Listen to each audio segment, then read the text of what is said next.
Well, good morning, good morning, good morning, good morning, and good morning, everybody. Good morning, everybody. Welcome to another episode of The Morning Glow. Welcome to another episode of The Morning Glow. Got a great broadcast lineup for you this morning, as I hope we always do. Before we get started, I got to tell you I'm not important. My name is just Raheem, but Captain Leonard, good morning. How you doing this morning, sir? Good morning, Raheem, and the Morning Glow family. Leonard, we're gonna start off. We got a guest that's gonna be in with us at about 8:15, 8:30 around that time frame. But I was listening to something this morning. I was playing around on YouTube on my way out, and I shouldn't be doing it. Go ahead on, y'all go on, get on me. I was playing around with YouTube when I was driving here, and I pulled up this video and I just hit it. I licked on it, and it was one of the I think it was one of them Tyler Perry movies where the young lady, she was God is trying to tell you something. She was singing that song when she was out in the field. They were singing it in the church. I can't remember what movie it was. Are She you was singing. trying to say The Color Purple? No, I don't think that was the Color Purple. Was that the Color Purple? I don't think that. I thought it was a Tyler Perry movie. Oh, I'm not sure. Yeah, but she was saying, God. They were saying God is trying to tell you something, and then she finally walked into the church, and the pastor is her dad, and it might have been Color Purple. I don't know, but he looked at her and he's shocked because his daughter is what they say is a sinner, and so she sang the song going down the line. Everybody in the church stopped singing, and she's the only one that's singing. And then her father finally come down off the pulpit to greet his daughter. And when they do that, she hugs him. She hugs her dad, and she whispers in his ear, "See, Dad, sinners have souls too." I know you know the movie, man. I know you know the movie. And only thing she's been fighting out. She's been doing all these different things her whole life. Only thing she wanted was the acknowledgement of her dad. And when her daddy finally reached around and hugged her back, it's like the weight of the world came off her shoulders, man. And I tell that whole long story just to get to this point right here. Do we always hear our kids cry? Do we always hear and acknowledge our children's cry when they're acting out or they're doing different things? Do we always acknowledge it, Leonard? Do we always understand it as parents? Well, I mean, it's the difference between, understanding or what have you, but they're children. Mm-hmm. They're developing. Mm-hmm. Your child is not the position for your child to parent you, for Mm-hmm. you to parent your child. So I'm not one that leans towards so much as children leading or this, that, and the other, because they can be a little bit, like that particular story that you mentioned. I don't, Mm-hmm. I don't know why you use that story, but anyway. No, because her whole life, only thing she wanted was the acknowledgement of her father. And when But he what she, finally, but what the movie was about is her not doing those things according to the Christian upbringing she had, mm-hmm, mm-hmm, and that she but was out in the street doing all different types of things mm-hmm, that her father did not approve of. absolutely, absolutely, but So one, her issues were probably a lot more internal, because mm-hmm, I'm pretty sure she could have always come back. But then again, that was a movie. mm-hmm, it was, but I love the way they depicted it though, because and my wife would get. I hope I said that right. 'Cause my wife would get on me if I didn't. I hear about that at the end of the day, but I like the way they showed, and the reason why, because the way what I took from it, and everybody take different things that they take, when they look at a movie. And I do agree with what you said. She was not doing the quote unquote Christian thing, and she was raised in a Christian house. But a lot of time, a lot of PKs sometimes have a tendency to stray a little bit. There's a lot of responsibility. You won, and you can speak from my first hand. But is there a lot of responsibility put on that child? You're gonna be this, you're gonna be a pastor, you're gonna grow up and be just like your dad, or your granddad, or whoever it is that's a pastor, and that weight is put on them, and sometimes they can't bear that weight, man. I mean, I can't. I'm a PK, true enough, but one, I had responsibilities of a Mm-hmm. decent person, a decent Christian person. Mm-hmm. It wasn't no strange, huge leap to do the right Mm-hmm. thing.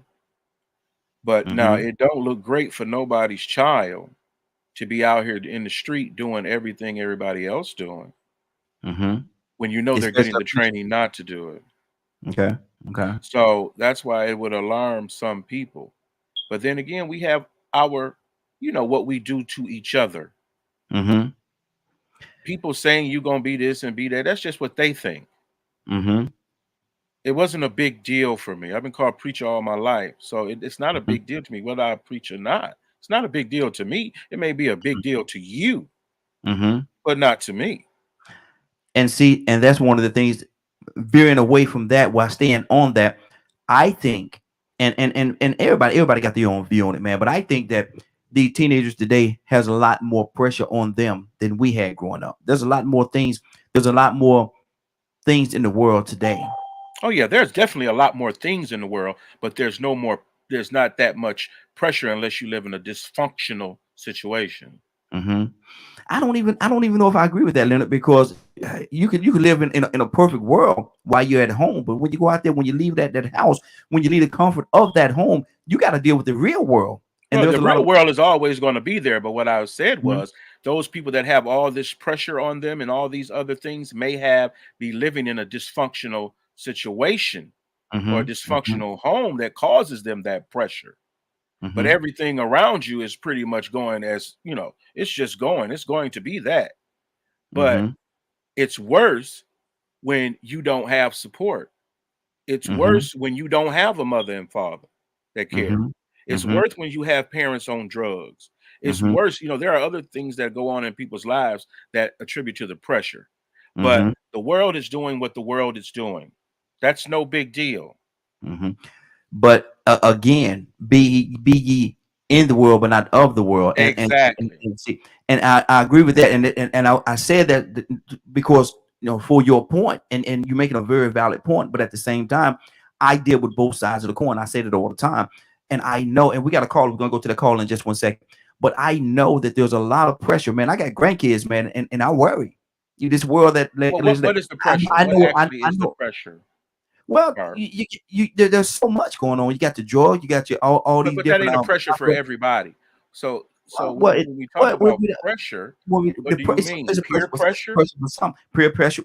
Peer pressure is one. I had a But struggle but getting the didn't you word out. have peer Peer pressure? pressure, not to. I don't think to the truth of the matter, Leonard. No, no.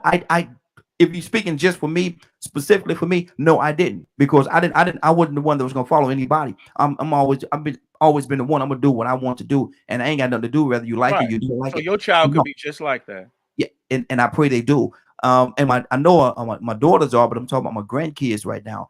Um, I didn't have those pressures, man, but I know that they existed. I've seen people fall to different situations, different temptations. I've seen it, man. But I've they've seen some, always fallen for temptation. That's one thing we mhm, forget.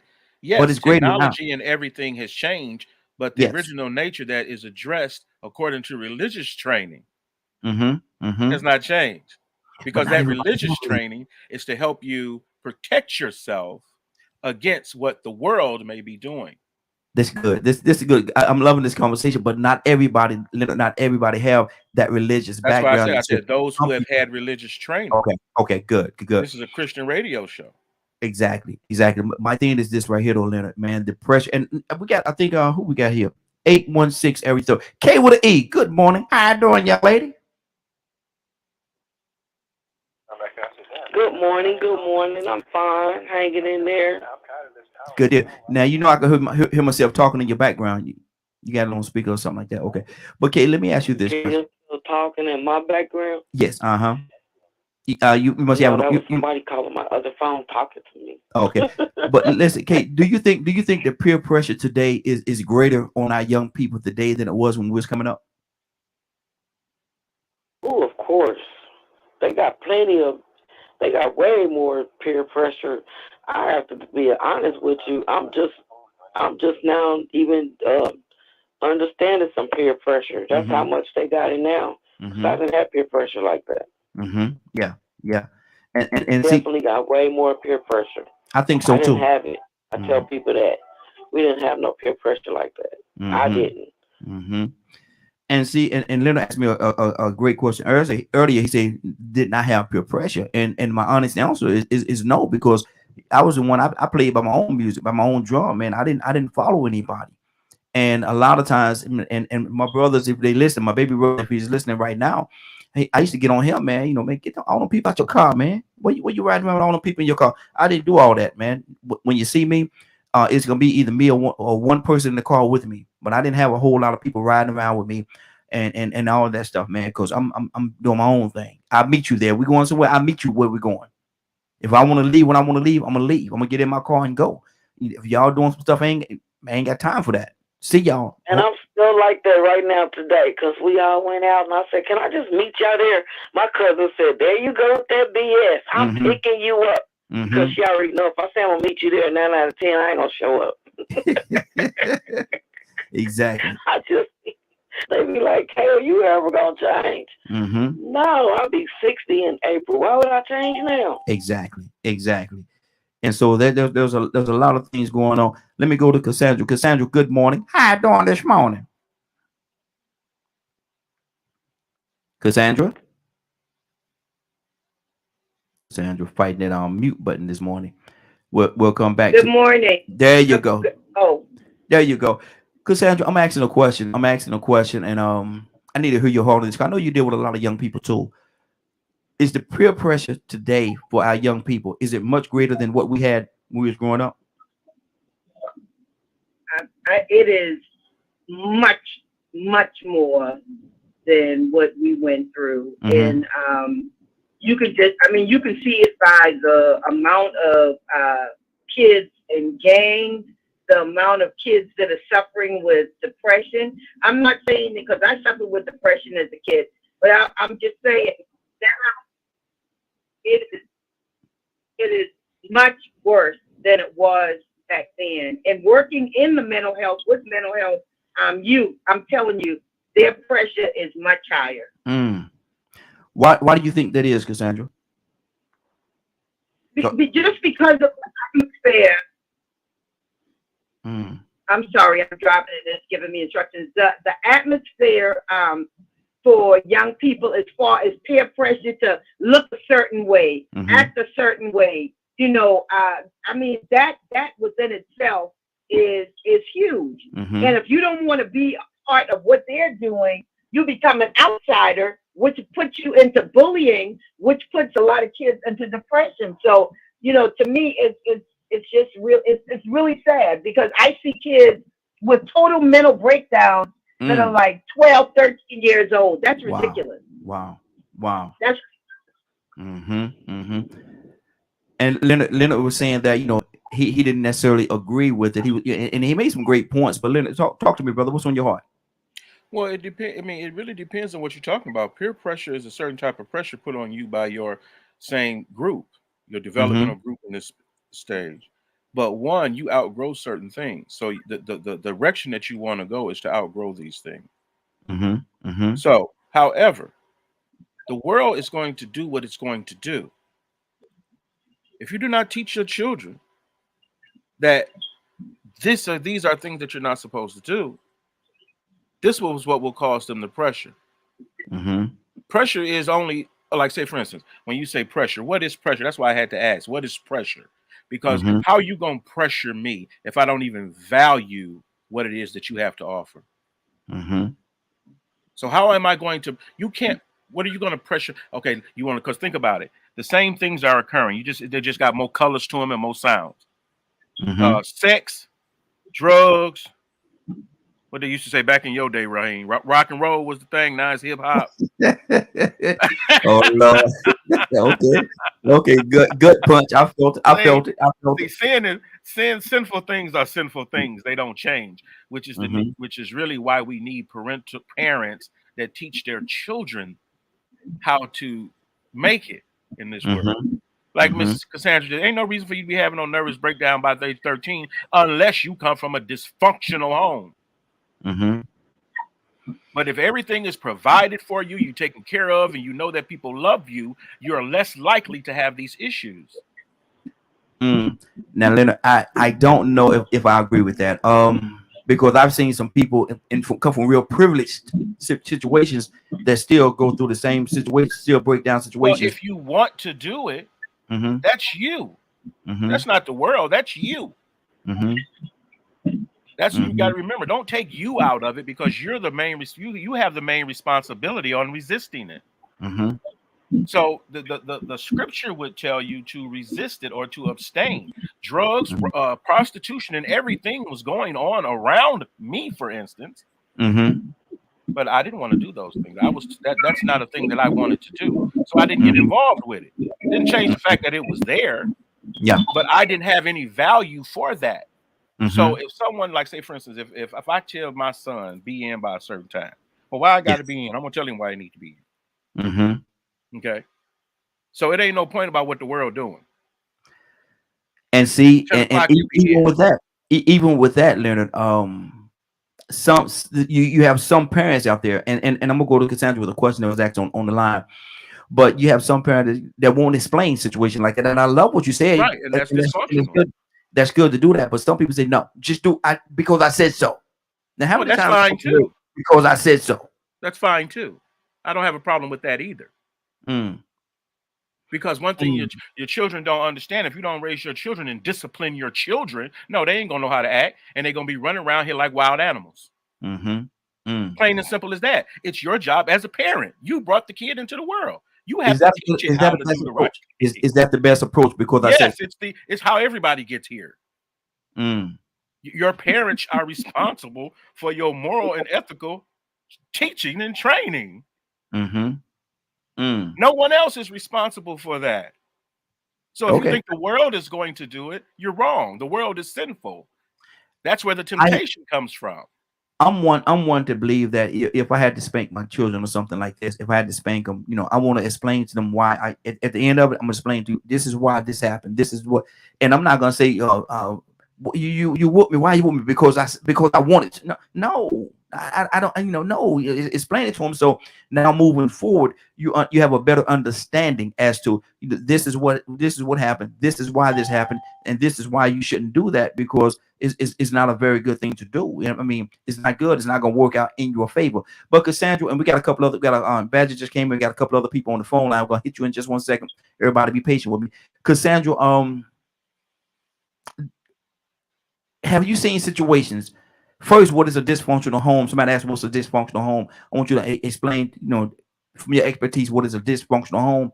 And have you ever seen people that come from a well-to-do and they still have those same mental breakdowns? Oh, Lord, I guess. Hold on, Cassandra. I had to mute it because you had some background noise. Sorry about that. You're probably just talking away. Cassandra, can you hear me? Unfortunately, I see more of the middle class and upper class teens and young people with the mental breaks. I mean, good homes, and many of them have two parents in the home. That is the thing I think that shocked me a few years ago when I was doing the mental health I was working with 15-year-olds to 30-year-olds, and the breakdown that I saw was middle class, two-parent households.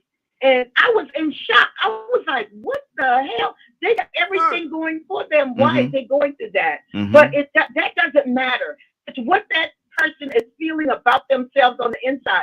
A lot of times when parents push their kids to be high achievers, I'm not saying that you don't encourage your kids, but when some parents overdo it, and the pressure to meet those demands have caused a lot of these kids. We talk about the Bible, right? The Bible says that the generations would be wiser but weaker, right? Yes. Wiser, they're smarter, but they're weaker. They're emotionally weaker, spiritually weaker, a lot of them. So we can simplify it and say, if the parents say da da da da da, but it's not that simple. These kids are conflicted with themselves as to who they are, what they're supposed to be doing. And when you get to single parent homes, which is the majority of the homes in our communities, then it's even more of a problem. Wow. So again, because what is a dysfunction? Give us in a nutshell, what is a dysfunctional home? A dysfunctional home is where you may have verbal or physical abuse. Verbal or physical abuse going on in the home. A lot of people consider, I don't consider single parent homes the only ones that are dysfunctional. Yeah. that's a joke. You can have a father in a home and have it totally dysfunctional because of his behavior.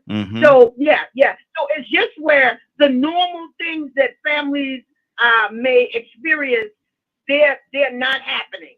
You know, talking to your children, spending time with your children, that's dysfunctional. That is dysfunctional. And it causes problems for the child. Exactly. We got a few people on the phone. I don't want to touch everybody on the phone line. We have Badger on with us as well. I definitely want to touch him too. But the next one up was Curtis. Curtis, good morning. How you doing this morning? How y'all doing? Hey, what's going on? Happy Friday. Hey, happy Friday to you, brother. This morning, we're going to use it. Say it again, Curtis. You're a little bit low, brother. You talking directly in the phone for me?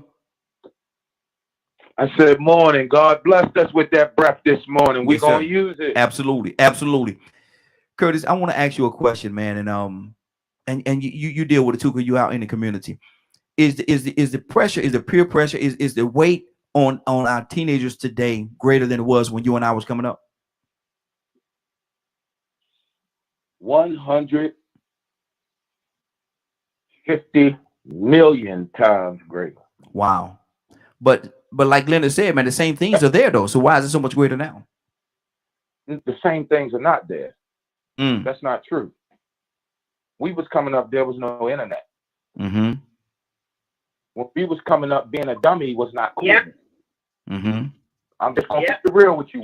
Coming up, being a dummy was not cool. When we was coming up, there was kids like Leonard that looked at that what we call nerdy kid, saw something in him, and then when the bully took it too far, there was kids like Leonard that, hold on, man, no, leave him alone. Leave him alone. Oh, we don't want no problems with L Dog, so we gonna go on keep bopping. That bully keep bopping because he don't want no problems with him and his brothers. He don't want no problems. There's certain things that has happened over the years. I call it silos, right? And folks have gone into their own little silos and are moving. When we was coming up, the ideology of community was something great. You know, now the idea of community is more individualized. It's so shrunken down that folks could be starving and in need and don't even realize that Mr. Joe next door actually has everything that they need. All they got to do is open their mouth. And what I'm seeing now is that a lot of our young folk, 18 to 24, has not been taught or do not understand because of dysfunctional families and exploitation. They do not understand how to voice their need. So you remember that old saying, Mom and them used to say to us about a closed mouth don't get fed. You remember that, right? Absolutely. They don't even understand that concept in their mind because there's been a lack of and the exploitation. So I slide and I isolate into my little silo. We never really find out what's going on until it get drastic or something happens. So, you know, it's different. It's the same game. L Dog did on point with that. It's the same game. It's just got different. It's got different players. It's got different pieces. Just and it's got different rules. It's intensified. Let me go to Badger. Badger, what's on your heart, brother? Is the peer pressure the same today as it was back in when you and I was coming up? And good morning. How you doing this morning? Morning. Oh man, I was sitting here listening, and I'm like, how much has it changed? I think it's a lot different today than it was back then. Looking at media, looking at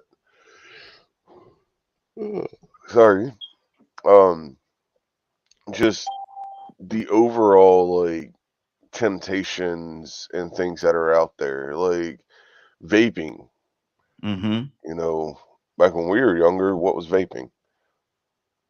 And now they got vaping, and people are getting addicted to it and getting hurt by it. It feels like there's more available today than there was back when even when I was in school. So like, to me, peer pressure is peer pressure, and to us back then, it might have been a lot for any one of us that were having to deal with that. So I just feel that, like, with all the technology and everything that's available today, it does give the appearance that peer pressure is a lot more potential than it does in the past. Wow. And see, and that's one thing. I'm going to go to Rico. Then I want to go back to Leonard, because he has an idea that is basically the same, and I'm gonna let him clarify what it is that he meant. But right now, let me go to Rico. Rico, good morning. How you doing this morning? Man, I can't complain, man.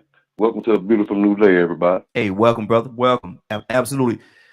Rico, is it the same, brother? Is the peer pressure the same now as it was when we were coming up, not a long time ago, but a few years ago?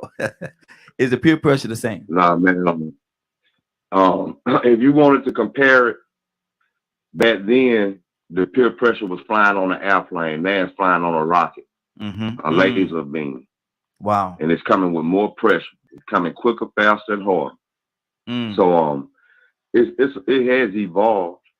But the thing is that the atmosphere is different, because children are now more vulnerable to being exposed to negative, risky, and dangerous things. So I think Curtis said that about the internet. Yes. When we were young, we were like the first latchkey children, but we talk about the grandmamas and the granddaddies that stepped up. And Leonard spoke about that support system.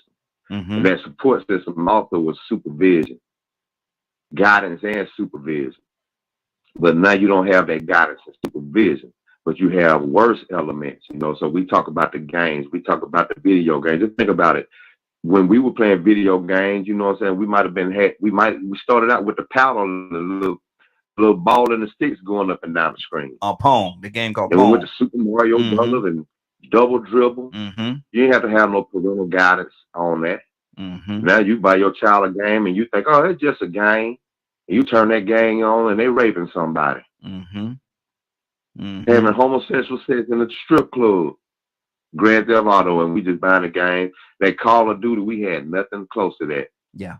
And so we in order to respect the influences this technology has on people, we do have to respect the fact that these children have more vices that they have to avoid. And then you got the latchkey children. Even Curtis Martin, the football player, talked about how he came home every day from when he was 6 years old and stayed home by himself every day, and didn't nobody know. So he just had to look out the window and pretend and imagine all day. Had no supervision, but see, every child doesn't have that seclusion and that protection. Yeah. In most cases, you know what I'm saying, a child is gonna get exposed, and they're gonna get it. They're gonna get out. They're gonna get out the house, or somebody gonna find out they're there. Curiosity is gonna get to them. They lacking their guidance and their supervision. And now all of a sudden they're exposed to all kinds of dangerous elements. They could turn on the internet right now and pull up all the porn they wanted to, but we didn't even know porn exists until we found it accidentally. Wow. Now they know about it. So yeah, it's a lot more dangerous than it was in the past. It's a lot more dysfunctional homes. I heard y'all talking about preachers' kids earlier.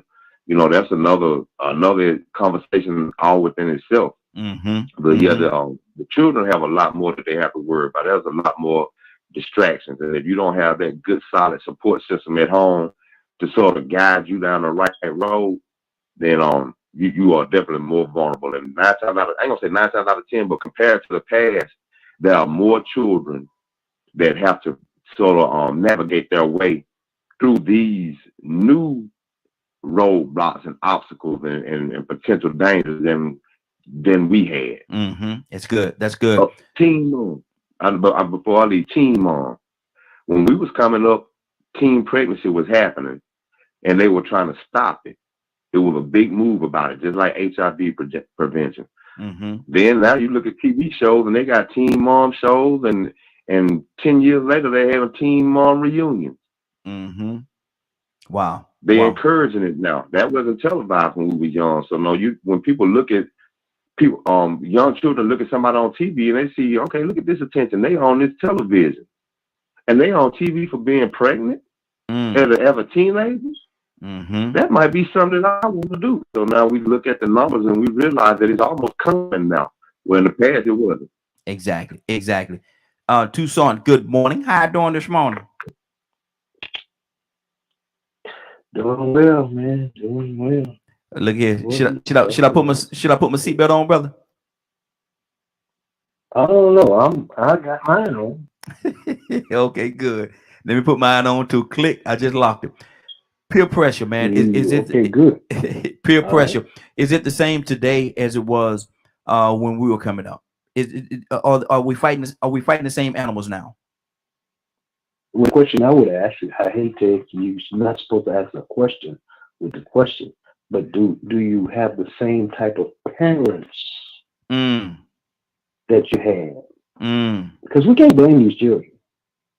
You can't blame a child, an unraised or undirected child for what they do. Okay. But you can take a look at parenthood and see the change. If you look at the difference in the way that parents conduct themselves, is it based on circumstances? Is it based on circumstances, Tucson? Because back in the day, there was a time where the mother will stay at home and raise the kids, but now it's like both parents have to go out there and work. So is it based on circumstances? I wouldn't say that before, because some parents back then worked too. I'd never seen my mama go to work. I'd never seen my mom go to work. Never. Ever. They say she had a job, but she had to smack one of them little kids that she was taking care of. She got fired, I hear. Okay, we're gonna leave that part alone. Tucson, go ahead, brother. You're not supposed to, you're supposed to, watch the little kids for them people, certain people. And I'm sorry, but you ain't supposed to smack one of them. So that didn't work out for them.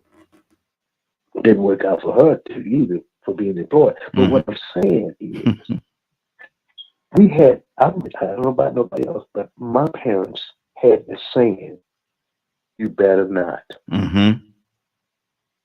I wish you would. Don't you go out there. I wish you would. Don't go out there and embarrass me.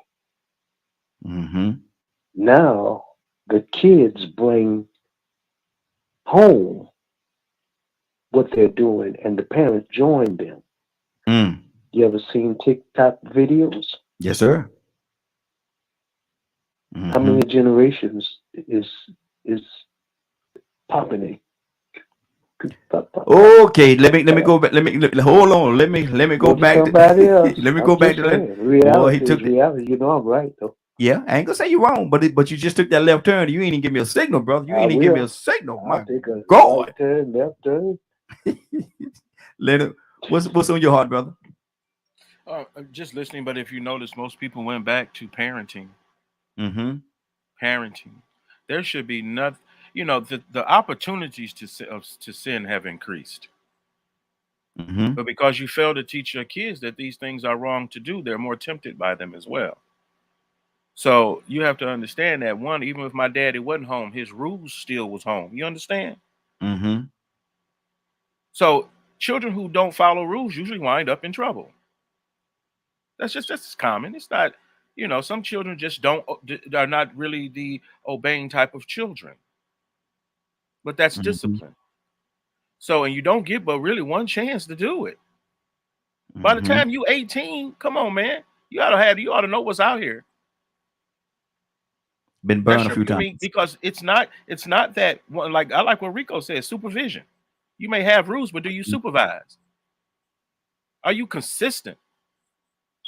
And when you use peers as if it was somehow only related to children, peers is a word used for adults too. Trust me, we make it a big deal. But what we have to do as parent, if you're a parent, you have to know what's going on out there in order to raise your child properly. You knew what was going on, but you chose not to do anything. You sat right here and watched it. I envisioned the digital age when I was a child. Information at my fingertips to help me to make all types of decisions and expose me to everything going on. That wasn't a bad thing for me. It didn't change my moral values or ethics. But if you don't have them to begin with, you're going to assume those. Yeah. So now the world is raising your child. Like say, for instance, if you're counseling children from good upbringing and you know who you're talking to, you may have a child come to you and say, you know what, I ain't nothing and I don't feel valuable. Well, why is that? I don't know. I just don't know. Oh, did I tell you that? Did your mom tell you that? Uncles, did someone tell you you had no value? Then what makes you believe that? Because you have great value. I know you have value. But you let someone else come and tell you or influence you to believe that you don't. So first, let's address it as the lie. The lie in the room is that you don't have any value. Do you prefer the lie or the truth? There's a great sociological, when you learn it in beginning psychology and sociology classes, the story of a king. And the king's rule was no one, he was getting ready to leave, right? And so the rule was no one leaves this castle until I come back. What the king didn't, well, it didn't say if the king knew or not, but the queen was having an affair. So when the king left the castle, the queen decided she was going to sneak out. So the guard at the door, she had to tell him, get him on board. Then the guy with the boat to get across the river, she had to get him on board. So all these people helped the queen break the king's rule. Who's the fault for all of this going on? Everybody. Who's at fault? Everybody, but you know, I think a lot of the most of the responsibility go on the queen because all of them broke. Yeah, but all of them didn't break the rule. Remember, the queen broke the rule. All the other people assisted her in that. Yeah, exactly. So if you think of it like that, mayhem comes when you're disobedient. But was there a rule there? See, if you didn't have no rules, that's what happens. That's what happens. Absolutely. Cassandra, what's on your heart? You know, Leonard is an exceptional person, and kudos to Leonard. But for the people that I work with and have worked with over the years, young people with mental health issues and struggling with identity and all this stuff, it's not that simple. Leonard makes it sound very cut and dry, and if you just be a good parent, and that is not so, because I know some amazing parents that did the damn best that they could to raise their children right, but that did not change the fact that the child felt like they were inferior from peer pressure outside, not what their not what their parents told them, but what the kids outside were saying. That affected them more because they're spending time 8 hours in school or whatever, and those are the people that they are around pretty much the most, especially with single parent homes.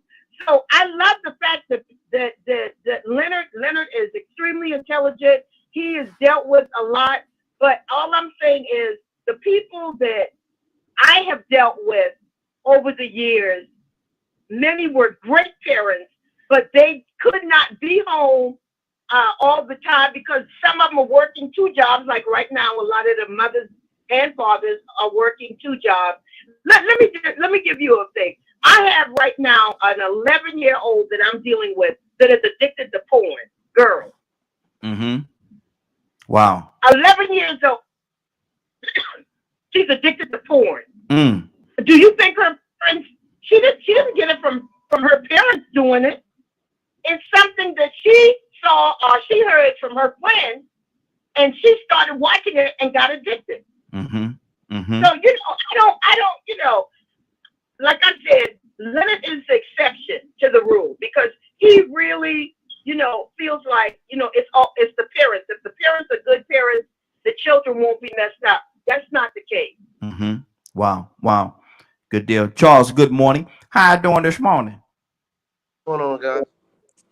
We're asking the question, Charles, is the peer pressure today greater on the kids, the teenagers today than it was when we was coming up? What do you say to that, Charles? Yeah. Explain it. Because peer pressure when we were growing up didn't involve the internet. So you can get peer pressure from somebody from a whole nother state because of the internet. See, we didn't have that. We only had peer pressure in our community. The guys who were like the 15 guys you hung with or less in our community. But now, they have peer pressure from somebody in Texas and they want, or what have you, because they're looking at social media.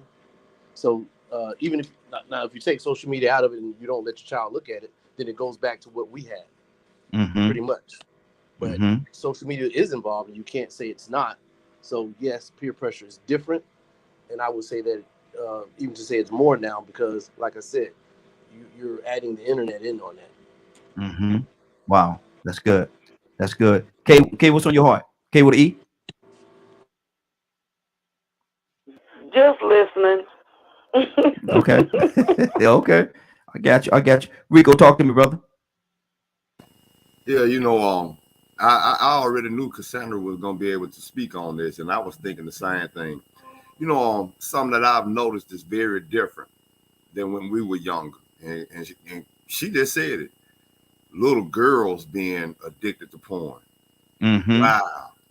But then just think about the music that you hear mainstream that you didn't hear in the past. WAP. We talked about WAP, but that was sort of taboo. Something that you might have been afraid to talk about. Oral sex. Not just among children or young adults, but grown people. That's acceptable, just a normal thing. When we were younger, man, you better not admit to doing it. Exactly. Homosexuality. Coming out the closet. Oh man, we know back in the day, even the most flamboyant ones. I ain't no punk. Man, you gay all the way through. I ain't gay. They were in denial. It wasn't acceptable back then. We didn't hear about children being sex trafficked. But then what Cassandra said about the two-parent household, so true. My household was dysfunctional. I had two. I had a parent and step-parent. I'm seeing more dysfunctional situations that's more like mine. And I knew mine was sort of rare. I'm like, man, this is odd. You can't really pinpoint too many situations like mine. Well, on the outside, you'll think it's perfect. But on the inside, man, it is completely opposite. Extremely opposite ends of the poles. Yeah. Super good on this end, but super self-destructive on this end. And so they say men lie, women lie, and numbers don't. And see, what I found out about human beings is that sometimes when we find things that we enjoy and appreciate, it's hard for us to acknowledge the harm that they cause. So we don't respect or acknowledge the dangers of the internet. We just think about the great things that it came with it. But I can remember a website that came out in the early 2000s called Honest. And after what's that Patrick guy from the United States, he got beheaded. You can go and pull that up and look at it. Watch them chop that man's head off. No blurs, everything. I knew then. I said, oh man, the internet finna be a problem. It's one thing to pull up porn, but now when you can pull up footage of terrorists chopping somebody's head off unedited, and people wanted it. They wanted it. They ran to it. So we didn't have that urge. We didn't have that access. It didn't exist for us to even want to indulge in that, but now it exists. And these children are vulnerable to it. Like we speak of the latchkey children. They're vulnerable to it. But you know what I've heard more lately, and this is past the school shooting. That's another thing we didn't have to worry about, people coming shooting up our schools. Yeah, exactly. Other children. But the biggest thing is I'm seeing more instances of 8-year-old and 9-year-old Black children and white children killing themselves, committing suicide. And some of them have been doing great. I know a 16-year-old the other day, I seen a story about him. He had just got his first job, had been making honor roll, had the best you could have. Parents bought him a car. I mean, he was just great. Killed himself. Gentlemen, y'all keep it going for a second. I see my guest just pulled up. Y'all keep it going just for 1 second for me. Okay. But he killed himself. So, you know, when you think about that, when we were coming up with you, we didn't hear about our peers killing themselves. But the internet, there's so many outside influences that these children are exposed to now, and these young adults, and so many different demands and trends, and people being told that they need to go and get BBLs to fit in or to be accepted or to be loved or respected. There's so many more demands for material and superficial things that pressure is breaking people. The pressure bursts pipes. So now we read stories of 8-year-old and 9-year-old children committing suicide on a normal basis when I never heard of it one time when I was 10, 11, or 12 years old. So that, you know, the pressure is a lot different. You know, what Leonard is saying is true about the parents, but that ain't it. It ain't just that, you know, and we got to respect the fact that there are always different avenues or different scenarios that can happen. But a lot of these children that are killing themselves now have both parents in the household. Absolutely. Absolutely. Let me go to Badger. Badger, what's on your heart? Yeah, in the gaming community, I'm around a bunch of young folks. And a lot of them are, I hear this comment a lot. Can't wait for the old people to die. Wow. And I why? They're like, so a lot of this stuff can stop. They blame, a lot of them are tired of the racism, the white supremacy topics. They want to see us get along. They're tired of all the fighting. They're tired of inequality? Inequality. Yeah, they want equality. And you know, someone asked me, they're like, well, you're on a show and you're a part of a whole nother conversation. And I'm like, yeah, that's why I made the comment I made yesterday. Because when it comes down to certain topics, people sound alike. Yeah. Doesn't matter what race they are, they sound alike. Exactly. Just straight up. And if we're sounding alike, how come I'm the only white person on here? The door's open, brother. And when I'm in those other conversations, they're like, it's all white. And then we'll get occasionally a Chinese or someone that has a Hispanic background or Spanish or something like that. But a black person doesn't come. And when they do come, they end up getting run off because of people being hateful to one another. So it baffles, and kids are seeing this every day. So if they're seeing this every day, how are they going to know it?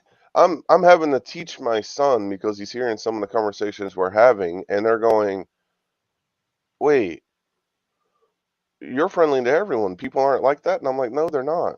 So I'm having to teach my kids that people are not nice to one another. Wow. I shouldn't have to be teaching that. No.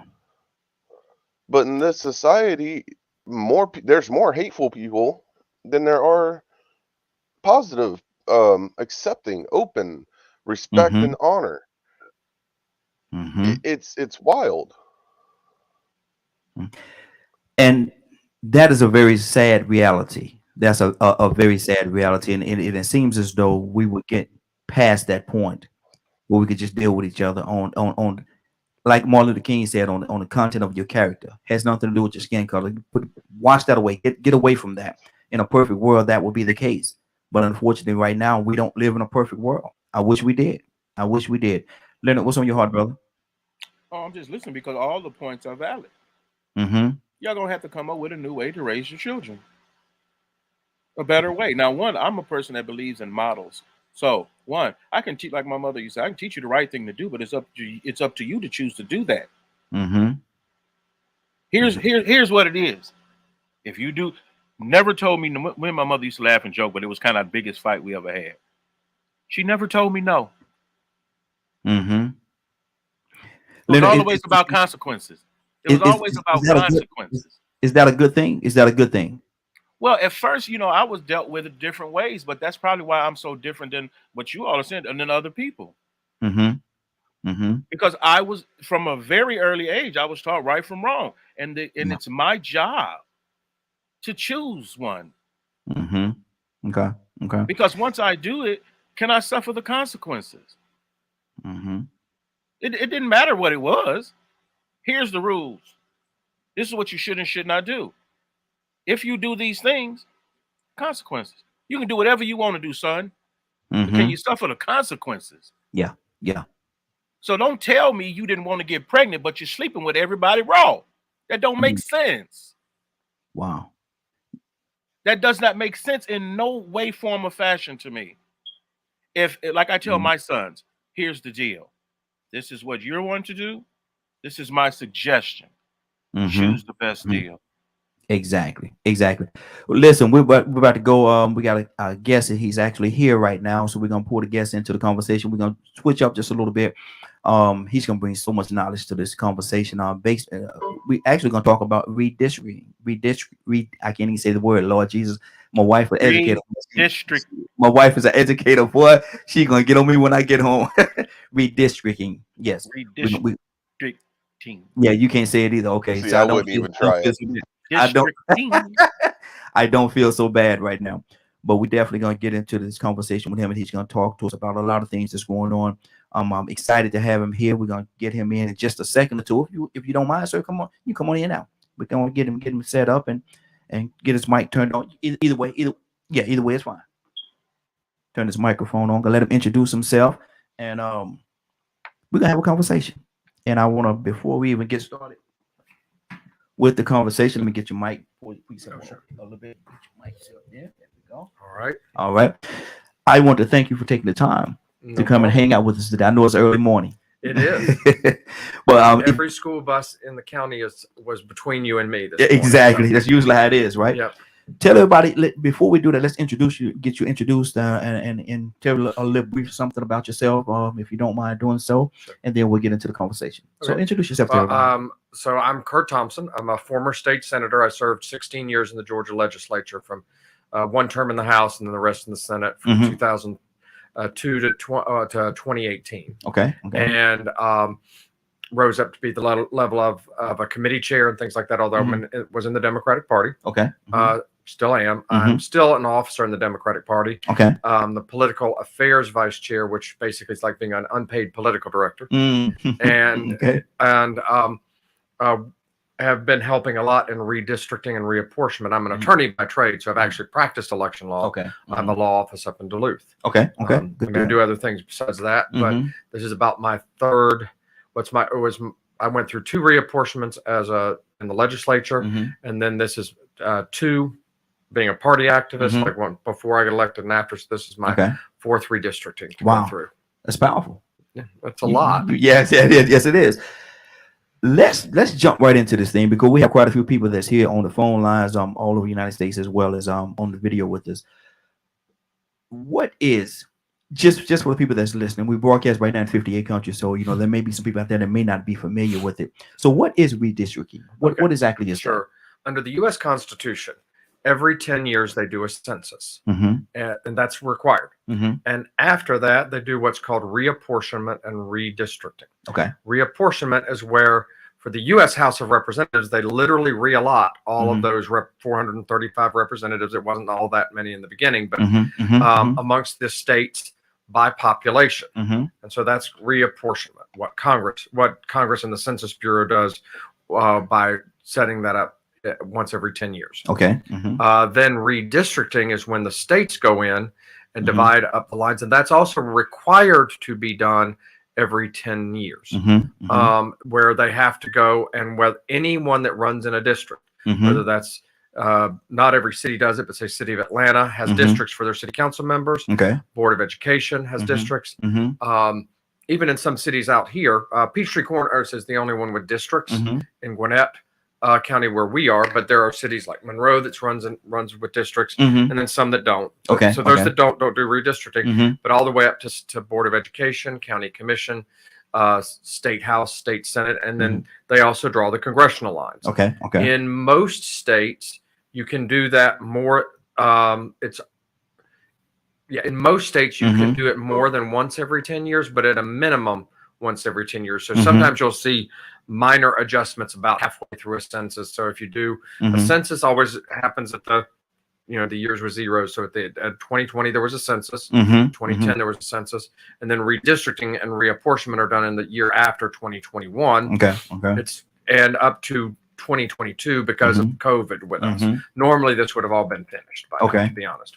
It normally isn't. So they're still going through the process right now. There are still a few places, like Fulton County has not passed their county commission district maps. But what happens in Georgia, like I said, there are states that only allow one redistricting every 10 years, like Colorado. Okay. But states like Georgia, you can do multiple, but it's a minimum of 10. And they did the congressional redistricting, the state house and the state senate last November in a special session. Okay. The legislature does a special session. They meet and they divide up the districts. Okay. Let me jump in just 1 second. What is the pros and the cons? You say normally it's every 10 years. What are the pros and cons in regards to doing it more often than 10 years? I would say in practice, okay, the pro in theory is that some areas that are especially rapidly growing in population, you may want to change the district, 5 or 6 years in. Okay. In practice, it's really only done by the majority party to protect an incumbent who had a close election. Wow. Because the district is growing and changing. Wow. Okay. And so that's why they do it. And in fact, that's why some states, probably about 12, stopped allowing what's called mid-decade reapportionment. So there's because what would happen is every time the party changed power, they would just redraw the lines to try and stay in power. So it's a mess going on. It's lack of a better term, like my grandmother maybe. It's a mess going on. Yeah, it's a mess. Yeah. And it is done. Even the once a decade stuff is done partisan in all but 7 states. Wow. Including Georgia. Georgia's one of the partisan ones. I'm trying to be. If you're in power, you get to pick your voters, and that's not a good thing. I don't think so. No, that's because I'm going another direction. I hope you don't mind if you don't want to talk about this. It's perfectly.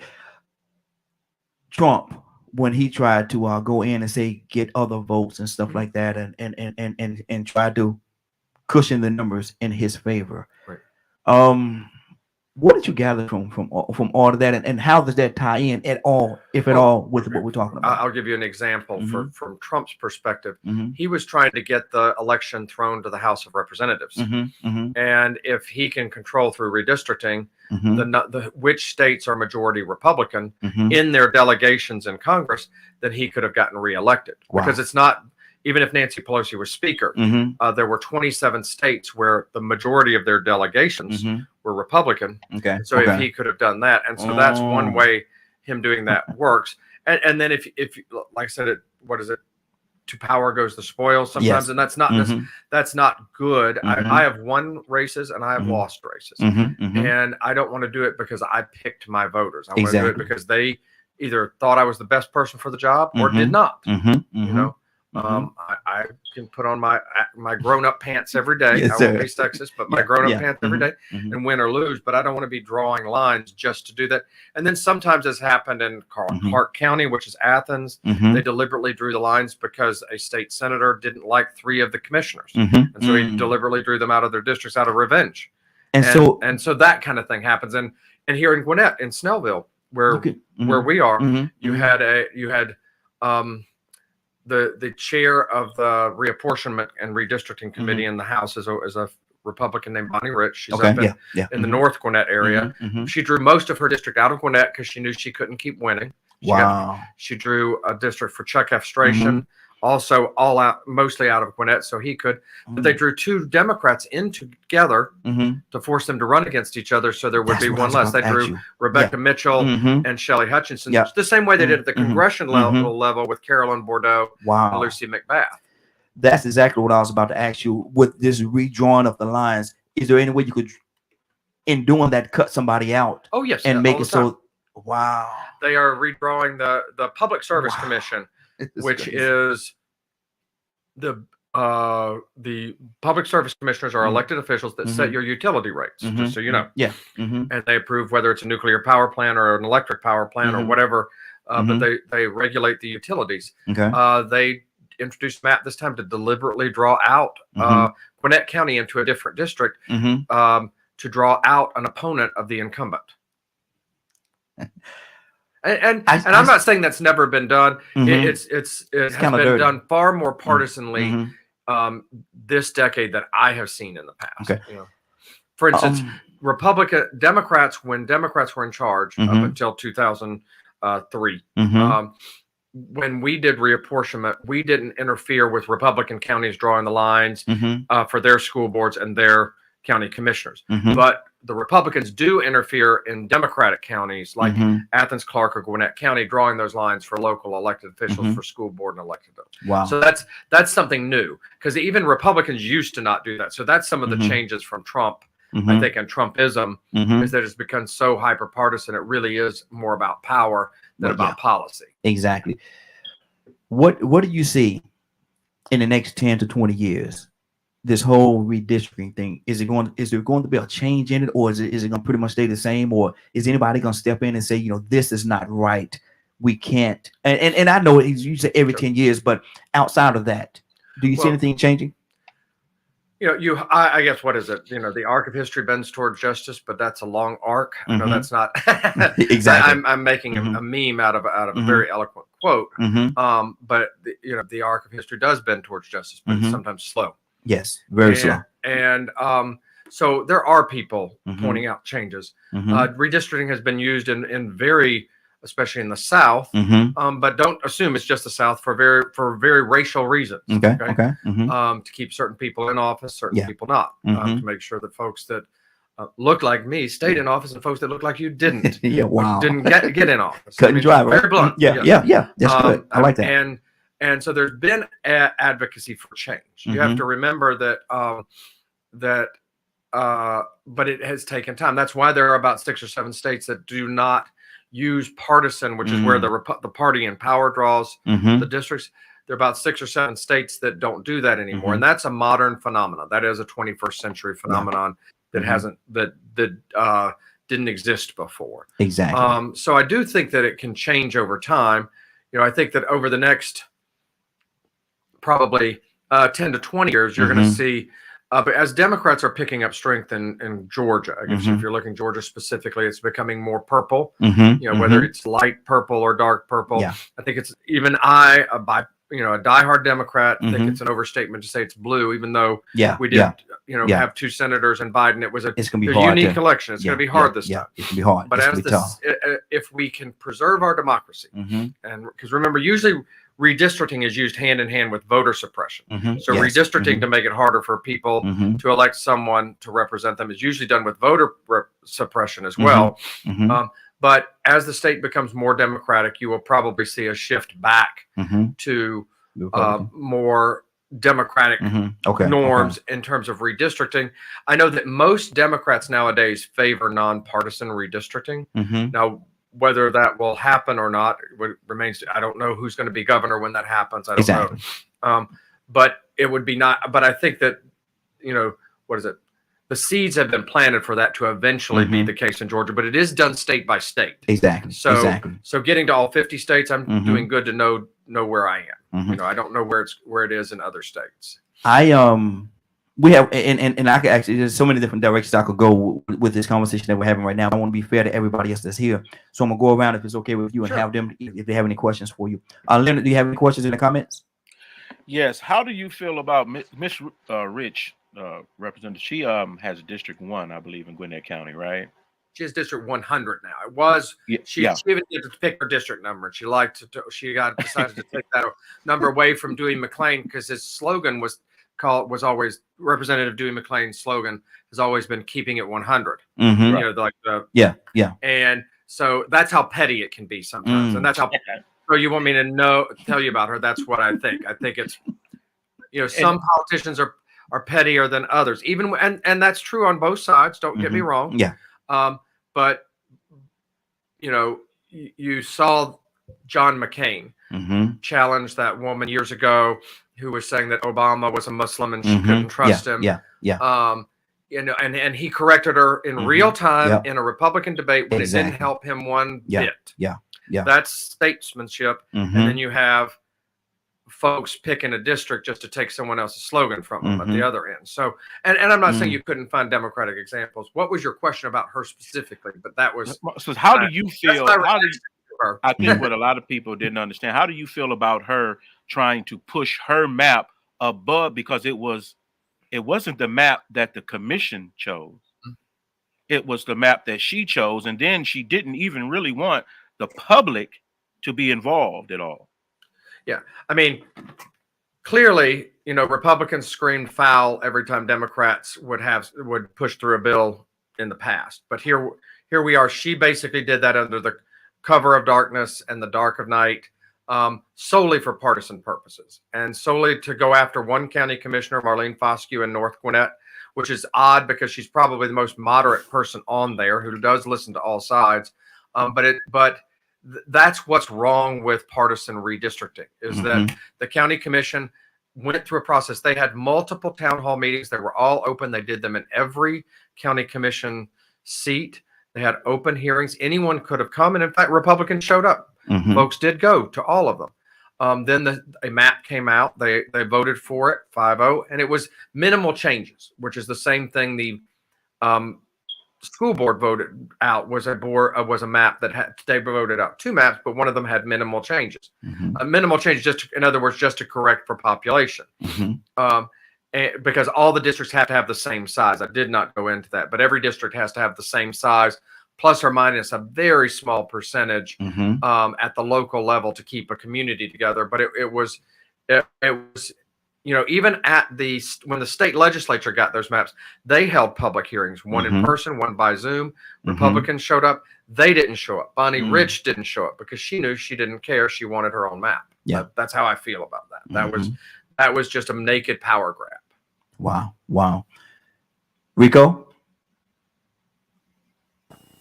I think nationwide, there's a problem in the Black community with having a good participation in elections. And there are several reasons behind that. But then you have those that might hear what you said about redistricting and how it's used as a tactic and why that may discourage some people. What type of advice could you give, or what type of tactics could we use to sort of counter those actions? Because, you know, it's really hard for the people to even have I'm gonna say affect or change those situations when the politicians and lobbyists start pushing for redistricting. Right. So what would you say to encourage people to keep fighting, how to fight that? So I mean, one of the things that I usually say, and I end up, I don't quote him all often, but I end up quoting Paul, which is, you know, you have to keep the faith, you have to carry the torch, and you have to finish the race. Come on. If you think you're going to have a bunch of demonstrations one summer over a tragic death and that the world's going to change, no, the other side is trying to wait you out. Okay. Yeah. Because that's right. And if you get discouraged because one bill doesn't pass, you know, the George Floyd police injustice bill, and then go home and say, I'm done. The other side isn't tired at all. And the same goes with redistricting. I mean, the biggest thing they want is for you to get tired and discouraged. So people have to keep demonstrating. You have to remember at one point last year, the Republicans proposed stripping the chair of the county commission of her vote and creating 10 districts. And she's an African-American woman, the first person of color to chair the Gwinnett County Commission ever. Ever. Wow. And they were going to force everybody to run again, basically, just because they didn't like the fact that the county had flipped from red to blue. But there was enough outcry to stop that. But they kept pushing and kept pushing. And finally, Bonnie still got her map. But they didn't get what they originally started for. And you do have to keep fighting that fight and keep pushing, because eventually there are more of us, people who are voting for the right thing, than there are them. That's why they want to change how we do voting. It's because we do outnumber them. And so the biggest thing is get involved, but then stay involved. Don't think it's one shot and done. It's not one election. Okay, we got Obama in, and the world's going to change. No, it didn't. It did not. Because the other side came back with a fierce vengeance. With a vengeance, exactly. And that's happened again. Biden comes in, largely on the strength of huge African American turnout. Let's just be real. That's how he won the nomination. That's how he won the election. Exactly. And your people are bracing for a huge reaction. You look at it, looks to me like the early 90s after Clinton got elected, the way the school board fights are. Because the Christian Coalition set to go after the school boards in the 90s. This is the same playbook, just different names. Instead of Christian Coalition, it's MAGA, or and that sort of thing. But it's the same folks, same things. It's the key is staying involved. Everybody has to vote. It's important. I mean, there are people. Very important. Everybody has to vote, because ultimately it does matter, and you just have to keep pushing. Good deal. Rosa Parks didn't think it was going to be one bus ride. Exactly. That was not a thing. Man, no one thought that. But we got a 7-second attention span now, so so we want it over and done in the time of a TikTok video. Let me ask you a question that's totally off topic.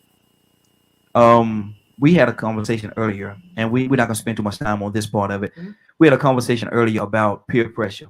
Do you think peer pressure is different today than it was when we were coming up on our teenagers? Yes.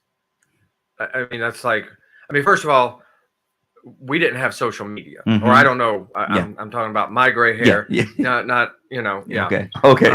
But we did not and if you look at studies of how Instagram affects, a lot of those studies about how it affects women, young women. But if you think that it doesn't affect men just the same, men are having the same body image. I don't see anyone who looks like you or me on the cover of GQ. No offense to you or me. No, why not? Now, and so with all those images, and it's not just GQ once a month. Now it's Instagram every day.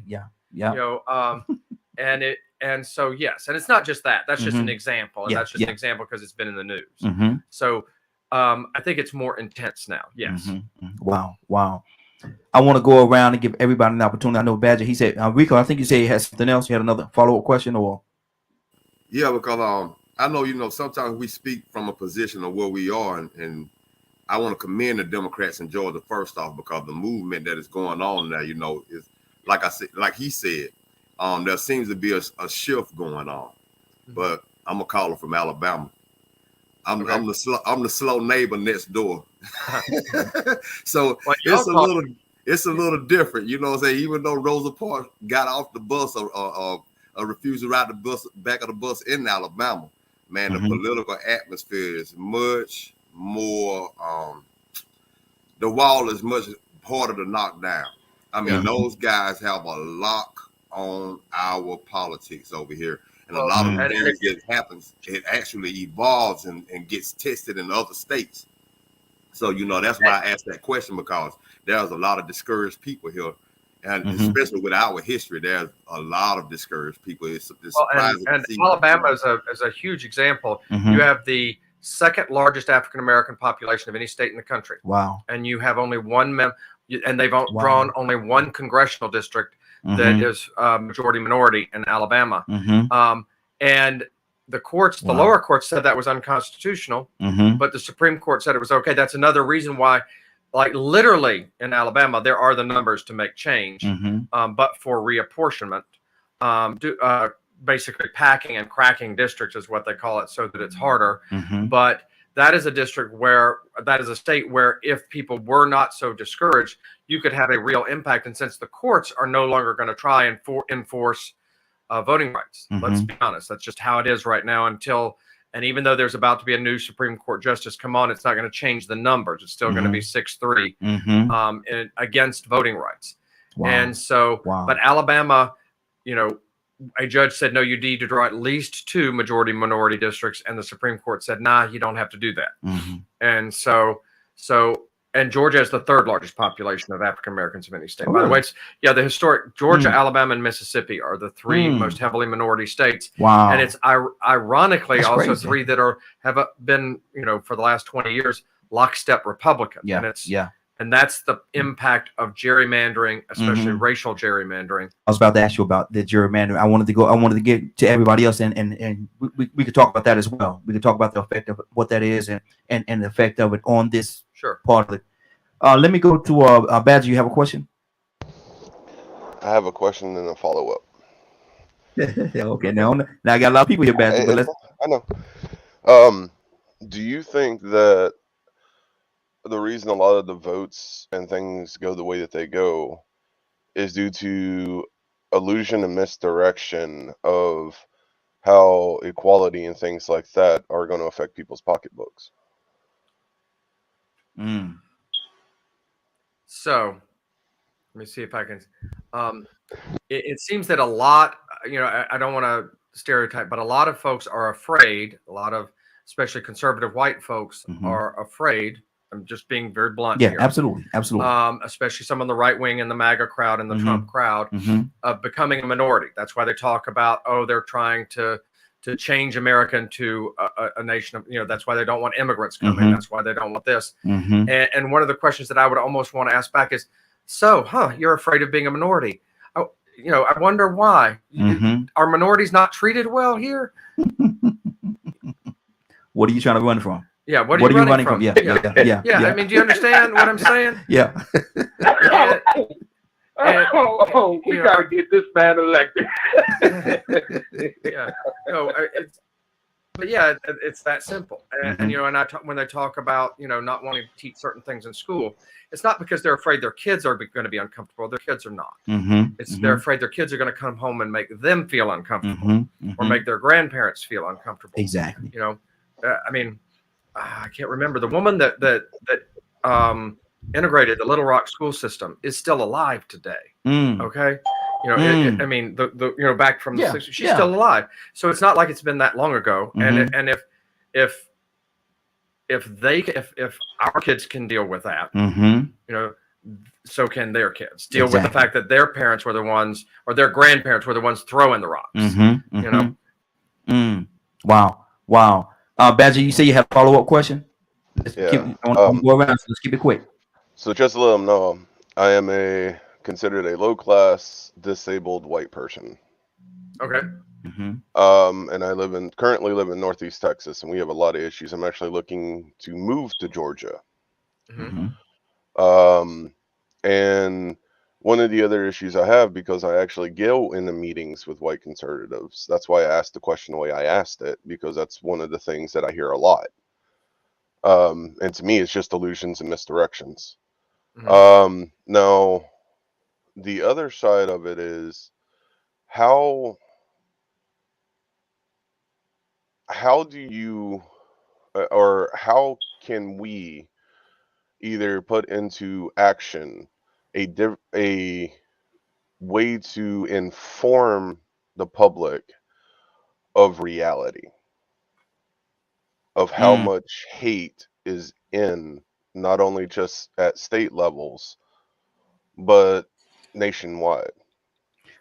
Wow, that's a question right there that would two weeks to answer that question. That's gonna be a long one. I mean, yeah.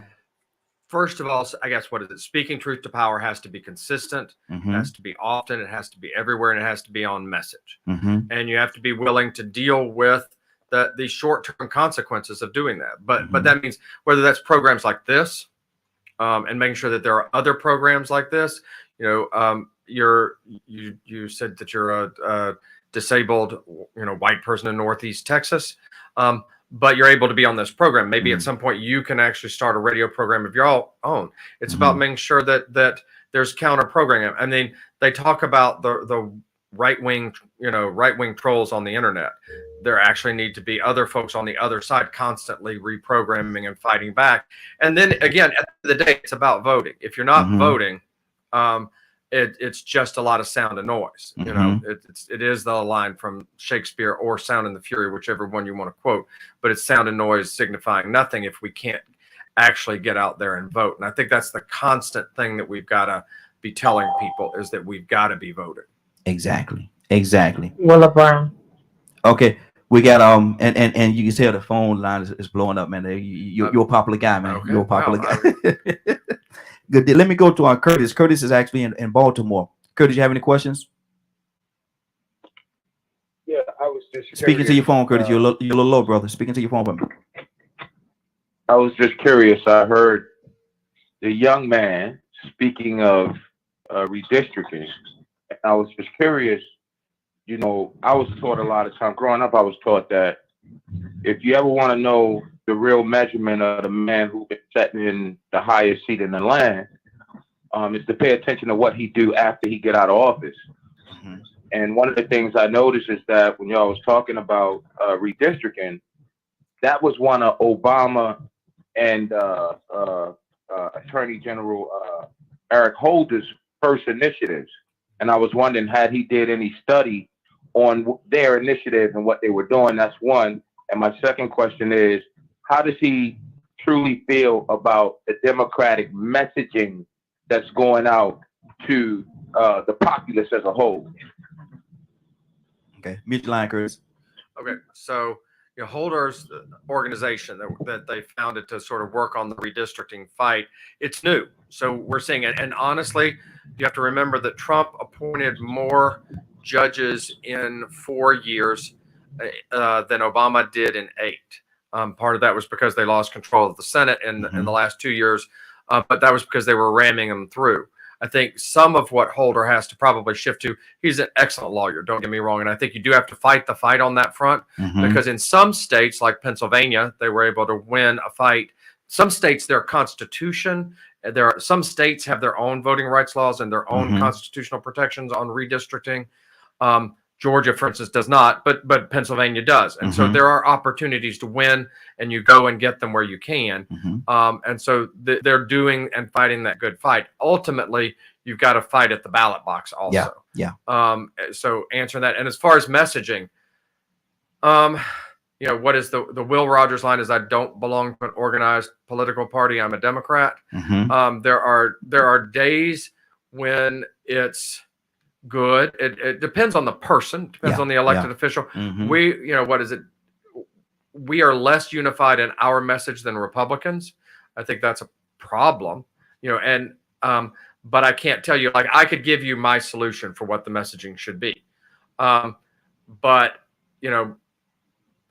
we are, being democratic, we're more of a collective in the sense that we're looking for a consensus solution to things. And sometimes that's hard to come up with in our party, when you've got a party that goes from AOC to Joe Manchin, in terms of ideology, from left to right. I wish we were more forceful about it. I do think that that's one thing that I wish the Biden administration was more forceful about, was taking it to folks basically directly, and saying, look, here it matters. We've got to vote. Because simply sort of saying, on background, oh, we'll just out organize them even though they're doing this, that's not sending the right message. They aren't making it front and center. Exactly. You okay? Yeah. Okay. I'm going to drink some water though. Oh yeah, absolutely. You do this all the time. Let me go to we got a couple of people on the phone lines. Let me go to out of Wapalo. He from I'm gonna let him tell you where you're from, the name of the city. Tucson. First, tell everybody where you're from. What's the name of that city you're from, brother? And do you have a question? I am. My name is Donald Tucson. I'm from Opelousas, Louisiana. I live in Pascagoula. How about that, Raheem? Is that okay? Man, you use every letter in the alphabet to tell where you're from. But yeah, go ahead, brother. You got a question? Okay, so yeah, I don't know if this is a good question, but I'm going to ask you anyway. Default question. And what do you What do you think? Is there a party for the people? And do you have a preferred party? And why? For myself, wow. I'm a Democrat. Yes. You know, and I prefer that, and I do think that they have no party's perfect. You know, we were not on the right side during the Civil War, for instance, but we have been on probably, at least by and large, on the right side of history in the civil rights movement and in the modern era when you're talking about things like voting rights. You know, I don't know. I guess I would have to think about your question further, but I do think that of my options, that is certainly the best option in this country. You know, I don't live in another country, so I haven't analyzed what other political parties there are. But I think when it comes to issues of equity, not just equality, but equity and issues of social justice, you know, I definitely am comfortable in the Democratic Party. Okay, good deal, good deal. Let me go around. We got a few more people. I have a lot of, and I really want to get to gentrification. I want to get to that part of the conversation as well. I don't know if we're gonna make it to that. I wish we could, but we may have to get you back in here if it's okay at another time. Let me go to Cassandra. Cassandra, what's on your heart? Yeah, no. I want to hear what everyone else is saying. I think that this is a great conversation. I think that he's answering some questions that probably several of us have, and I just want to continue to listen. Okay, good deal. I appreciate that. Okay, Willa, tell everybody where you're calling from. Okay, tell everybody where you're calling from, and what is your question? Willa, are you there?